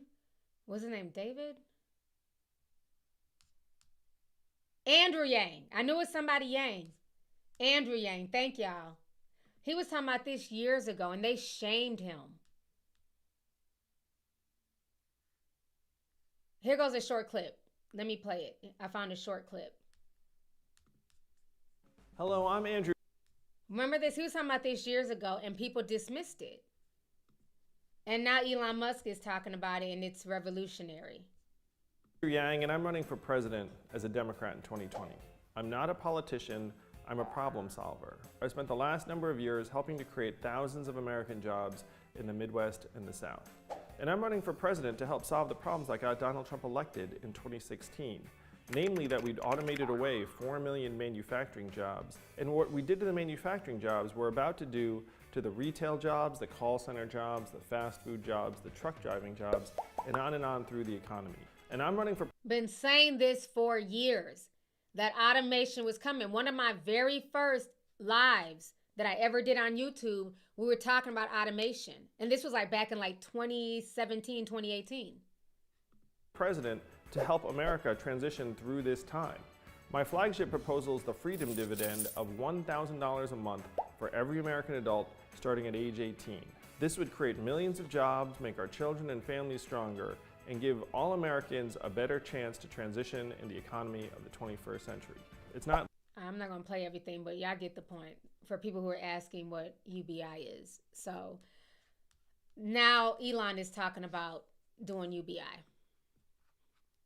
So, yeah, interesting. Donna Irwin sent $2, says, drop the skincare routine. T, your skin is tea. Thank you so much. I appreciate you.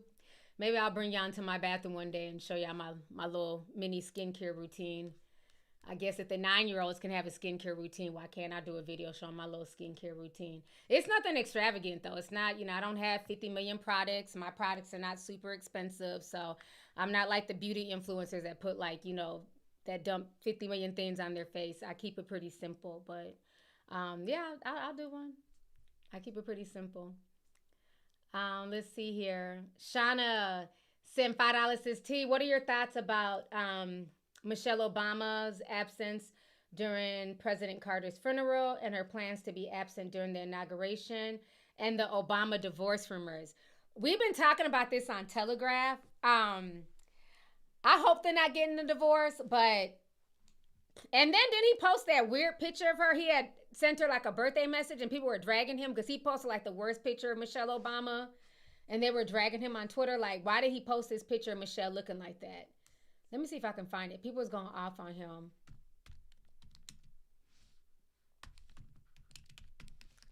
He could have found a better picture.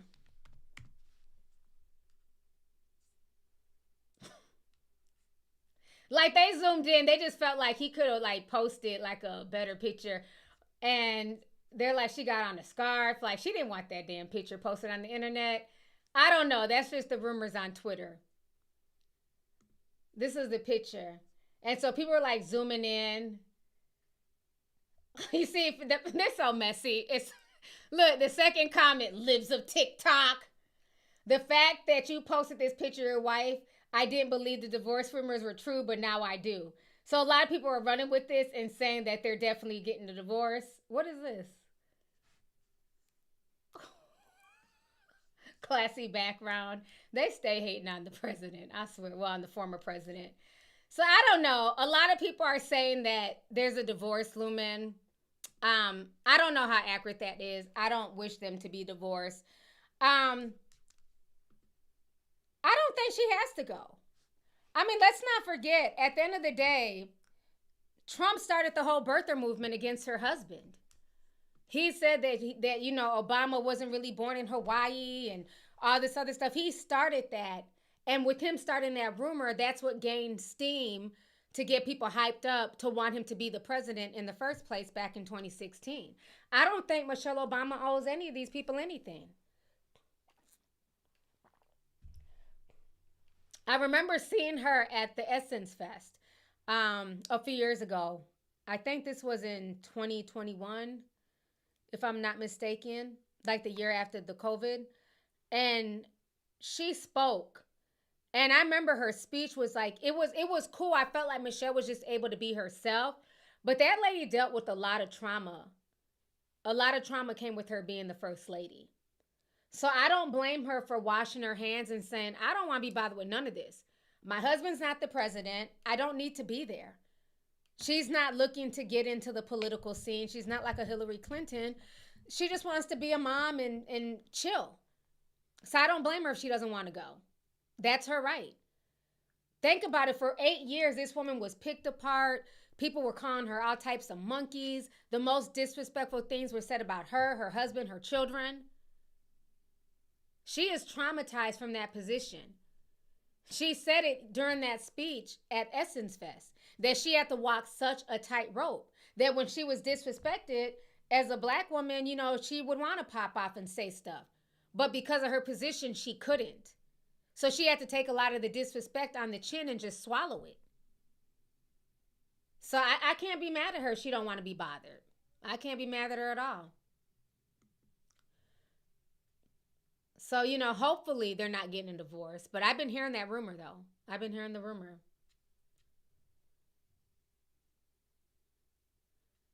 Okay, so ACN says Trump didn't even go to Biden's. That's true, too. He didn't. Yeah, I don't think Michelle Obama owes anybody anything. She did her job. She was the first lady. She did fuck up the school lunches. I'm going to hold her accountable for that. Them school lunches were trash. But other than that, what I'm saying, she was a decent first lady outside of the school lunches. But I don't think she owes them anything. I don't think she needed to If she didn't want to go to the funeral, she didn't have to. It is what it is. But thank you for the super chat, sis. Dexter Davis, what's up, Dexter? He says, good afternoon, T. Happy Sunday. I pray that you are doing well physically, mentally, and overall health-wise. Blessings to you. Thank you so much, and I hope that you are too. Appreciate you checking in with me today. Let's see here. Miss AB says, definitely a test. Look at the drones. No one is talking. Yeah, it seems like the drones all of a sudden disappeared. Like that was like a huge conversation at one point, and now nobody's talking about the drones. It's like we have such a fast news cycle that it's almost scary. Literally, at the beginning of this month, we were talking about the drones. Then it was the fog. Remember the fog that was everywhere? Then it went from the fog to a week and a half later, the fires in LA. And even the fires in LA are starting to move on from that. And now it's TikTok.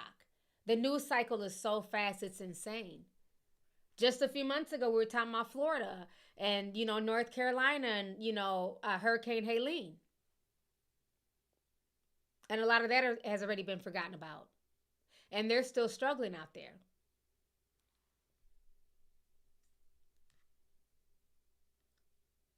Let's see here. Pete Gem says, thank you, T, for always loving on your supporters and always staying true to yourself and standing 10 toes down in integrity. You're so welcome, and thank you so much, sis. I appreciate you. Thank you. Let's see here. Kathy Lafer said 10, says you have the right to play for Trump, but don't put people down who don't put you on the map because Trump will not buy your music. Yeah, Soulja Boy is a trip. He really is. Thank you for the super chat, sis. Let's see here. Tyrone Lancaster sent $9.99, says, hey, Auntie, been rocking with you for 10 years. I just stay quiet mostly, but I just want to say hey and that I love you. Keep being you. Thank you so much. I appreciate that. I appreciate the love and support. And I find it cute that y'all call me Auntie. Like, I don't get offended by that at all. I'm old enough to be some of y'all's mamas. So no offense taken here. I love that y'all show love. And in my culture, that's like a sign of respect is Auntie. So I love that. So thank you so much. Very nice meeting you. Thank you for checking in. Appreciate you. I always love when the new tea sippers, well, they're not new, but when they like pop up, even like when we have our Zoom meetings, people are like, I've been in the Discord for 4 years, but I finally found the strength to, turn on my camera and say hi. So that's always fun when we see like the people, they're not new, they've been around, but they're finally, willing to like pop up and speak. So thank you for that. Let's see here. Larry Calloway says, thank you for these recipes. Okay, you're welcome. Let's see here. Miss Melanated sent $9.99, says, did you see the Trump supporter talking about using AI as a teacher? Propaganda is real. Obama will low-key support whoever has the most money. Discernment, discernment, discernment. I haven't seen the Trump supporter talking about using AI teachers, but that's been coming down the pipeline for a while. There are classrooms that are currently being manned by AI. So yeah, that is definitely, that's definitely being discussed. Let me see if I can find anything on it.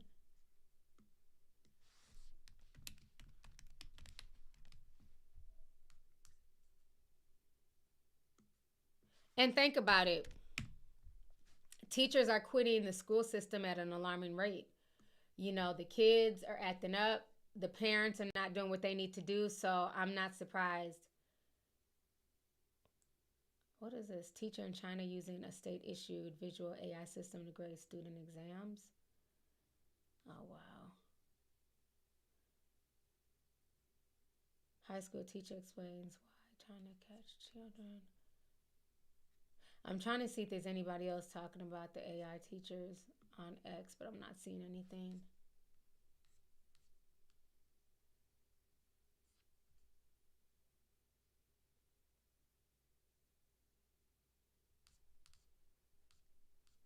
Yeah, I wouldn't be shocked. I think AI is going to take over every facet of the world at this point. I wouldn't be shocked at all.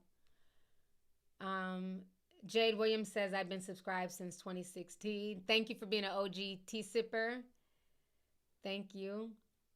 Karen A says, what are your, hey, I like your vids. When are you going to talk about the Naziah Harris case? I'm not going to talk about it just because I'm not going to hit on that on YouTube. I know about the case. It's unfortunate, and her whole family failed her. I think everybody needs to be locked up. Not just that disgusting man who got her pregnant, but the aunts, the people who sat there and knew. And I think the thing that bothers me the most about the case, now that the text messages have been revealed, because I seen, again, everything was on TikTok. They were reading the text messages and the things that she was saying as a 14-year-old child in the 8th grade about putting it on him and hurry up and go F my aunt so me and you can get down. And people were dragging her and calling her fast. That's grooming. Those are not the normal words of a child. That is a 41-year-old man that she is talking sexual to. And for people to not understand that she's been groomed to speak to him in that manner, to reply to him in that way, to use her body and to use her sexual prowess in that way. He'd been messing with her for years. So I think that's the part that's just really heartbreaking, is that you have people who are now using that to blame the victim. But if she was a little white girl talking like that, I think she'd have more sympathy. So I'm not going to do a whole video on it. I'm not talking about it on YouTube.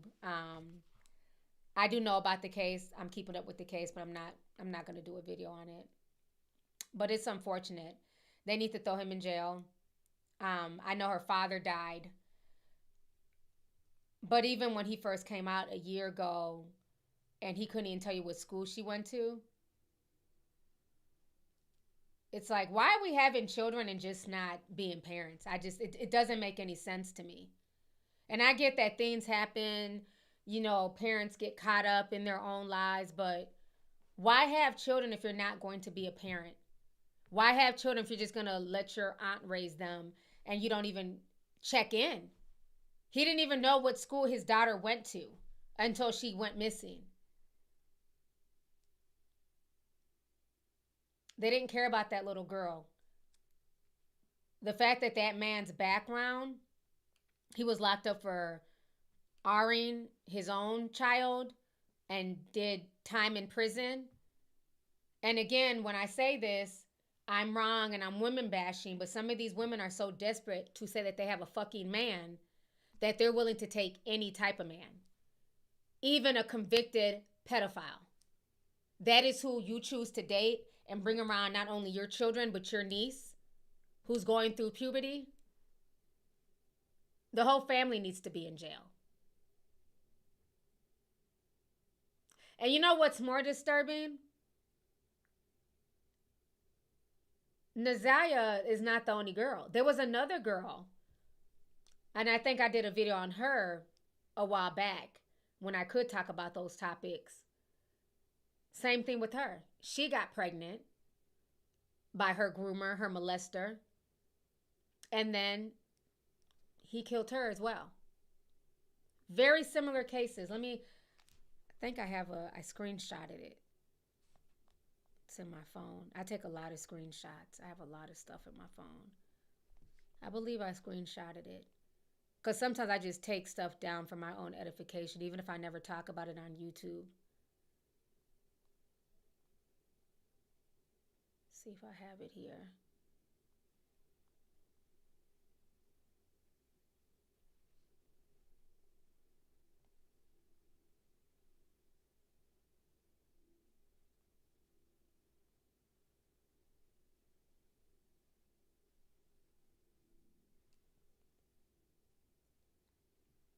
I have so many things on screenshots. I can't find it. But it's a very similar case. Y'all know who I'm talking about? Is that her name? Ayanna Sawyer? Okay. Yep, that's the name. I had a picture of both of them in my phone because I was looking up, like, I was kind of comparing the cases. Let me pull her up, Ayanna. Yeah, in Jacksonville. Yep. And this took place. Okay, so, yeah, the uncle. It was her uncle in that case.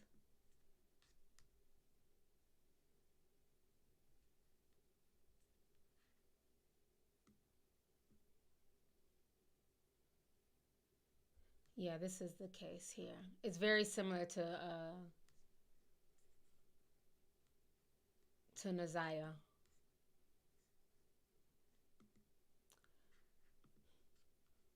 This was Ayanna's.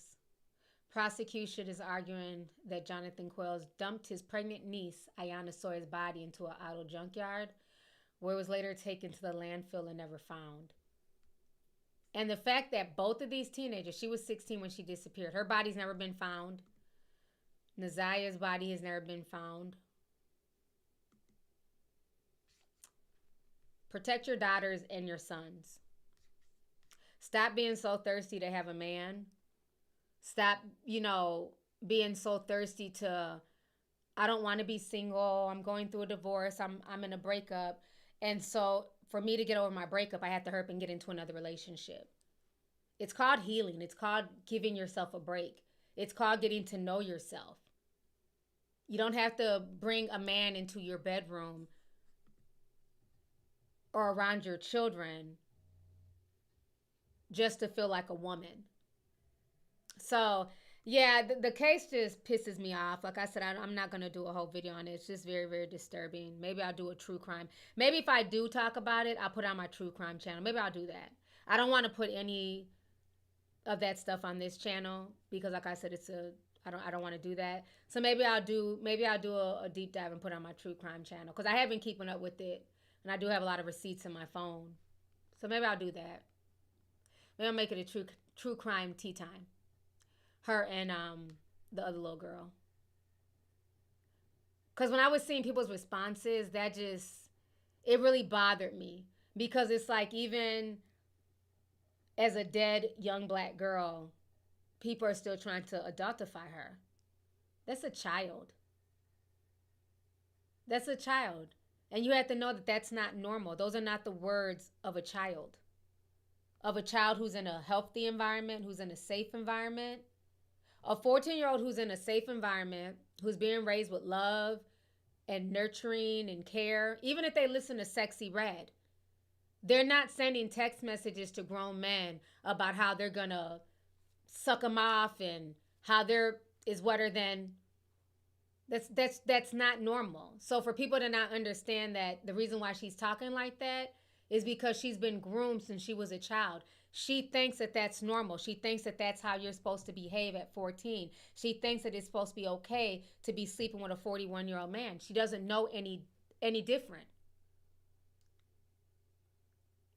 We got to start giving our black girls grace. Some of the comments were just really disturbing.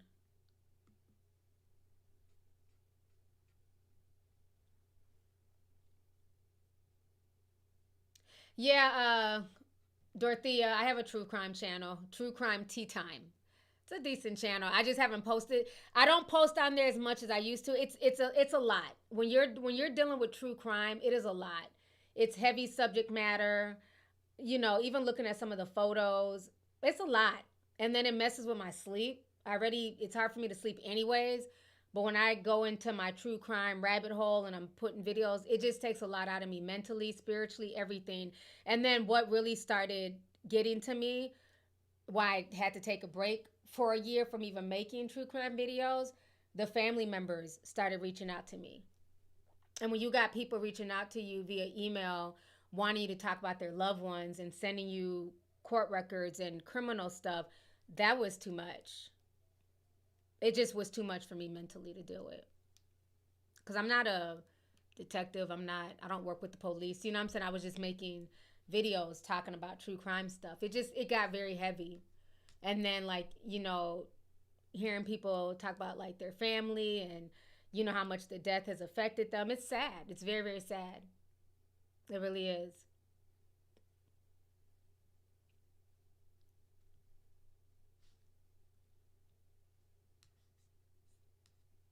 So yeah, so like I said, if I do decide to talk about it, it will be on that channel. I'm not gonna bring that to this channel because it's too graphic, it's too triggering, and I don't want to make this channel heavy. You know, I like talking about real stuff on this channel, but I don't want to make it heavy and depressing. And that case is just it's very depressing. It bothered my spirit.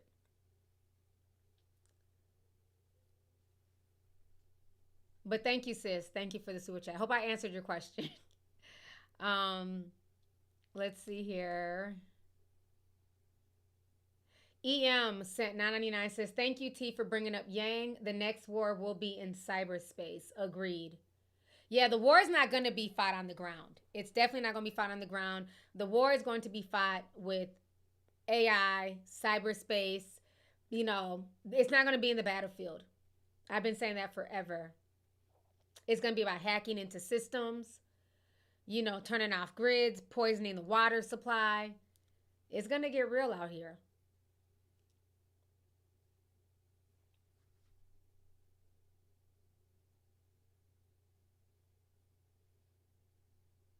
Let me see here. DTM says, sending you so much love. Did want to ask if you ever considered moving overseas with the exposure of the cost of living compared to other countries. You know what's so funny? I was up, like, I've been up the past few days, just, you know, scrolling on Red Note and just learning a lot, right? Because like I said before, I never had any intentions, like, of even going to visit China. Because I'm just like, okay, it's China. It's you know, I know a lot of people who are expats and have lived there and stuff like that, but I never really paid it too much attention. But when I tell you, I was looking at videos that I swore up and down were AI, and it was Shanghai. I'm like, what in the AI is going on here? And it's really a little city. The trains are so clean and the lights, and I'm just like, wow. Now I really want to go to China. I really want to go visit. Does that mean I want to necessarily move overseas? Not necessarily. Now, I know the cool thing right now is for Americans to just demonize America, right? Because we're going through it right now as Americans. Healthcare is out of control. Right now, I was supposed to have surgery December 12th. It's now 2025. I didn't get surgery because the insurance, Blue Cross Blue Shield, denied it because they don't want to pay more for my 3D surgery. They want me to do it the old way, and I'm not doing the old way. I want to do the 3D surgery. So I'm having to fight with them to hopefully get my surgery in the upcoming months. So we're going through things with the insurance companies. The price of food is ridiculous. I went and bought a carton of eggs yesterday. They weren't $30, but they were $6. So eggs are going back up. Fresh fruit, the fruit is not as fresh as it once was. You know, just everything is going down, right? Rent is sky high, interest rates, mortgages, the fires, the hurricanes, the weather phenomenons. So America's going through a lot of stuff. What I want people to understand, while I'm a fan of Red Note, and I love the fact that I've made, like, you know, some Chinese friends, and I'm trying to learn Chinese and Mandarin and stuff like that. And I get, like, they have it decent over there. You know, their ambulance ride is $50, whereas, you know, an ambulance ride here in America is anywhere from $500 to several $1,000s. Insulin is $900. So I get that. But people also need to understand this. And this is what I want people to understand clearly. They're not allowed to talk bad about their government. And I don't think a lot of Americans understand that.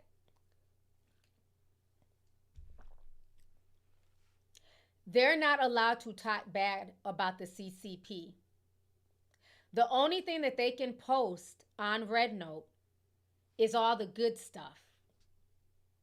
If they were to come on there and say anything that they don't like, or, well, yeah, I did see a homeless man not too long ago, or there's some homelessness in the village, or outside of Shanghai and Beijing, people are not living like this, they'd be gone like that.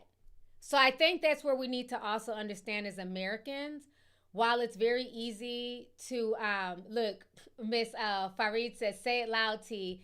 While it's very easy to just demonize America, and I mean, there's white people on Red Note talking about they're rescinding their citizenship. They no longer want to be citizens of America. It's like, just simmer down. Like, don't come over here and just act the ass.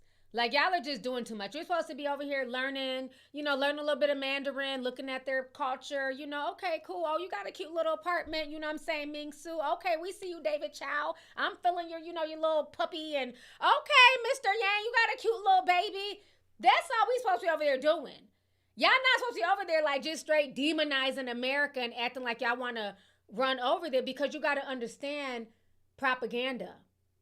And propaganda is on both sides, America and in China.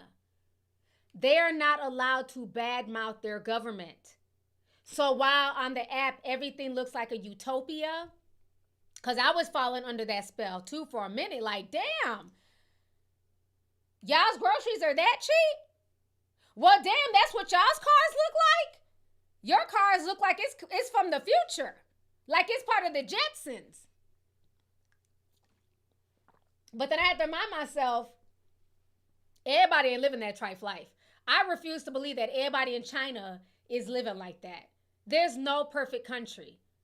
That'd be like if we couldn't, that's one of the things that we have in America, that we can sit up and we can talk about the government. You can get online and say, F, the president, whoever, Trump or Biden.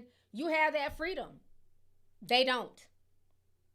You can complain about the healthcare system. You can rant and rave on TikTok. You can't do it there. I posted a video on my Red Note where I was ranting about a real job. I was basically talking about, people need to stop using the word real job. It didn't upload. I guess they didn't like the AI read my body language and the words. It wasn't feeling it. Nobody saw it. It didn't have a view. It didn't have a like. So even the way you upload onto Red Note, oh, you better be prim and proper. You ain't got to be made up. But they're going to be cleaning up stuff. You have to carry yourself a certain way. So I just want people to understand, don't let anything fool you and think that everything is all one way. There's good and bad. There's yin and yang in everything. While there's a lot of bad things that happen in America, I wouldn't trade being here for the world. America's not a perfect country, by far. But there's still a lot of good things here. We still do have a lot of freedoms that other countries do not enjoy. And while, China looks very beautiful, peaceful, they're not having gun problems and stuff like that, that's a blessing. But say something that they don't like and see if you don't find your ass in a concentration camp. So understand, if you want to go to China, if you want to move to China, there are sets of rules there. There are sets of regulations, and you got to get with the program. But I would definitely go visit. I don't know if I want to move there, but I would definitely go visit. Like, now I'm interested in visiting because I feel like the culture is beautiful. I want to see a lot of this high-tech stuff because their technology is, light years compared to America. It really is. I saw a Chinese man ordering food and a robot came to his door. And he lifted the top of the robot's head and the food was in the... I said, well, damn. A robot came to his door and brought him lunch. Pretty cool to me. I thought it was cool. Some of the cars, I'm blown away by a lot of the stuff that I'm seeing. But I'm also keeping a mental note in the back of my mind that there's a such thing as a CCP. And they can't talk bad about China. They were saying something. There was a man I was following. I'm following a lot of Chinese people on there. And he was saying that people are asking him how come there's not a drug problem in China, because a lot of Americans were surprised that there's not a drug problem in China. And he was talking about the opium wars, how, like, you know, during the opium wars, the British, they bought a lot of opium, got the Chinese people high, and, you know, they took over and basically colonized them. So, you know, in order for them to never repeat history, they banned drugs, right? And, you know, I thought that was like a pretty interesting story. And so he was saying that that's why there's no drugs in China and there's no homelessness. And then I'm like, yeah, you're kind of adding sauce to the chicken, sir. They may not be drugs per se, but people will find ways to get high, even if they're not doing opium. They'll find ways. They can fucking snort nutmeg. People will find ways to get high. But let's not act like there's not a poor side of China. That's the thing I'm just not really liking. Everybody's just thinking like it's just rich, rich, rich. Everything is fair. And that's for a majority, but there's still a poor side. Every country. That'd be like going to LA and only staying in Beverly Hills. So if you're only in Beverly Hills, of course you think, oh, everybody lives like this. Oh my God, Beverly Hills is it's just fancy. It's beautiful. Okay, well now go to Inglewood. Oh, this is a whole nother part of LA. Compton, whole nother part of LA.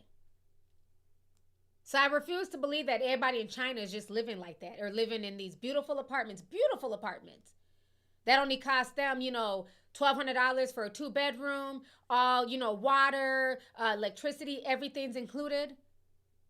And think about it, when you're an influencer, right? Because a lot of people who push that propaganda are influencers. For me, if I was to go to China, I could live that life. Why? Because I'm an influencer. My money comes off of social media. I get paid to influence and make videos.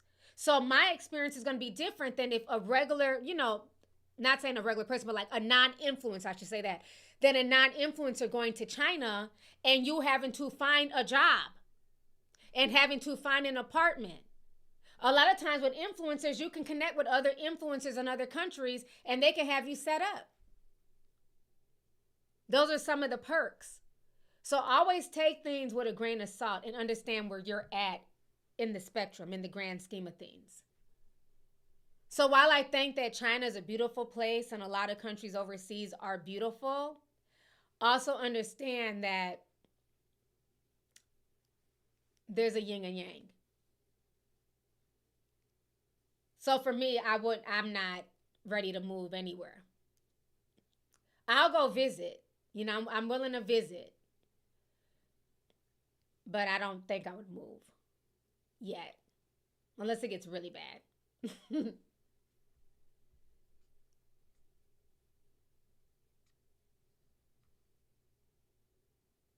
Okay, somebody who lives in China. Okay, so Shana says, I've lived in China for 6 years. It's great and hell.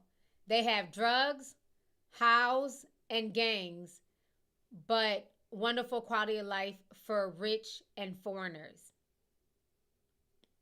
See? That's that other part. Like, I refuse to believe that there's just no drug use there. And if there's not drug use, and I'm not talking about people, I'm not talking about Skid Row. We know that's not going to be in China. But alcoholism, But yeah, I think for foreigners, it's a little bit better. It's a little bit easier. It might be harder, for the Chinese netizens that are there. And then also, too, there's a different experience, and that's the part I have to remind myself. I'm going to have a different experience in China as a Black woman than somebody who's a white foreigner, somebody who has blonde hair, blue eyes. We're going to have two totally different experiences in China. And I'm not just trying to say the racism, but Asian culture worships white people. They just do. It just is what it is. Their favorite foreigner are white men, white people. There's a lot of underlying racism that Black people do face in China. Yeah, I remember during COVID, they were kicking out all the Africans and blaming them for the C-19. So those are real things that you have to also remember. So while a majority of people on this app, they're super friendly, super cool. I haven't ran across any, racism yet. Fingers crossed. But people are just people. Humans are just humans, and humans are going to human. And you got to understand, again, where you are in the grand scheme of things. So while a white person from America can go to China, they're going to have a totally different experience than if my black ass goes to China.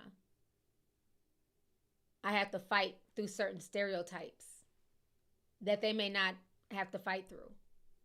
And that's just the truth. It's not me trying to be down or, ruin this utopia. It's just me being realistic and really thinking of everything I've been seeing over the past few days and having real conversations with myself and having to remind myself, don't get too sucked in and don't get too fooled by what you're seeing. Only believe half of what you see and half of what you hear. You have to really go to a place and really experience it to really know if you'll like it. You can't just go off of what people are saying on the app and go off of just the pictures and the videos that you're seeing. Because again, everything is perfectly curated.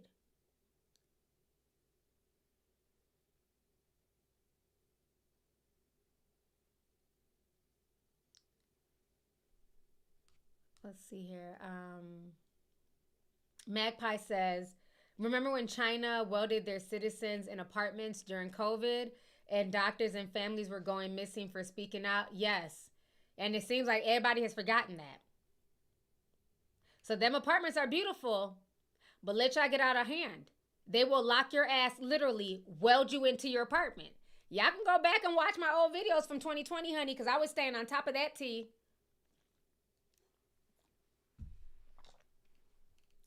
So again, it's not to paint anybody in one brush. I'm just saying, just be realistic when thinking about, because I see a lot of people saying they're about to move to China.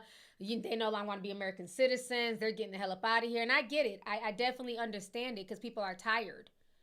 But understand that the grass may not always be so green on the other side. And to proceed with caution. And to make sure that you have a plan. Don't just show up at their doorstep with bags in hand.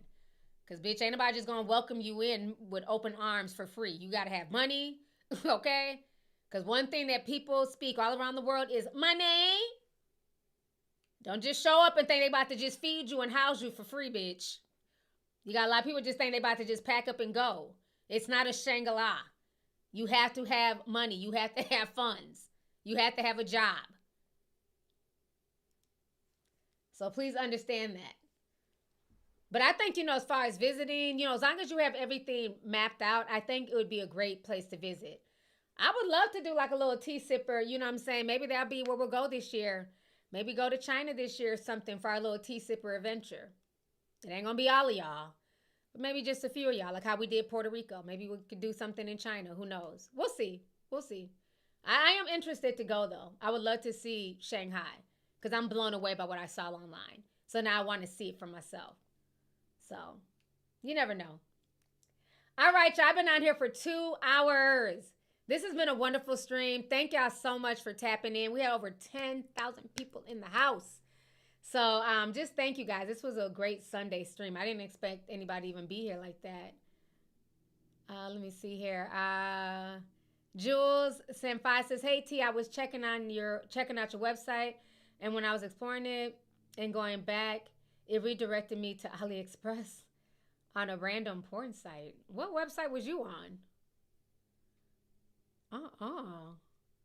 Which website? Because I have several.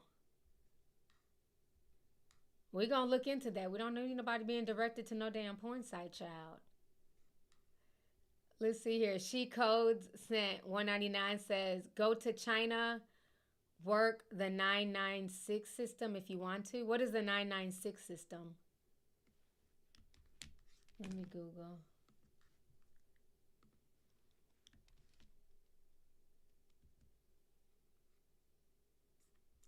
"996 work culture illegal." What is that?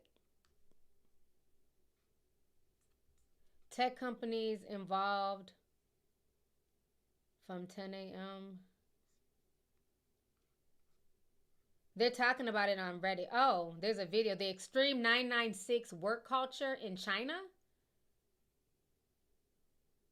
There's a YouTube short. Let's watch a YouTube short. Hold on. I told y'all be teaching me stuff all the time that I don't be knowing. I've never heard of the 996. Let's go ahead and get educated together. Never heard of the 996.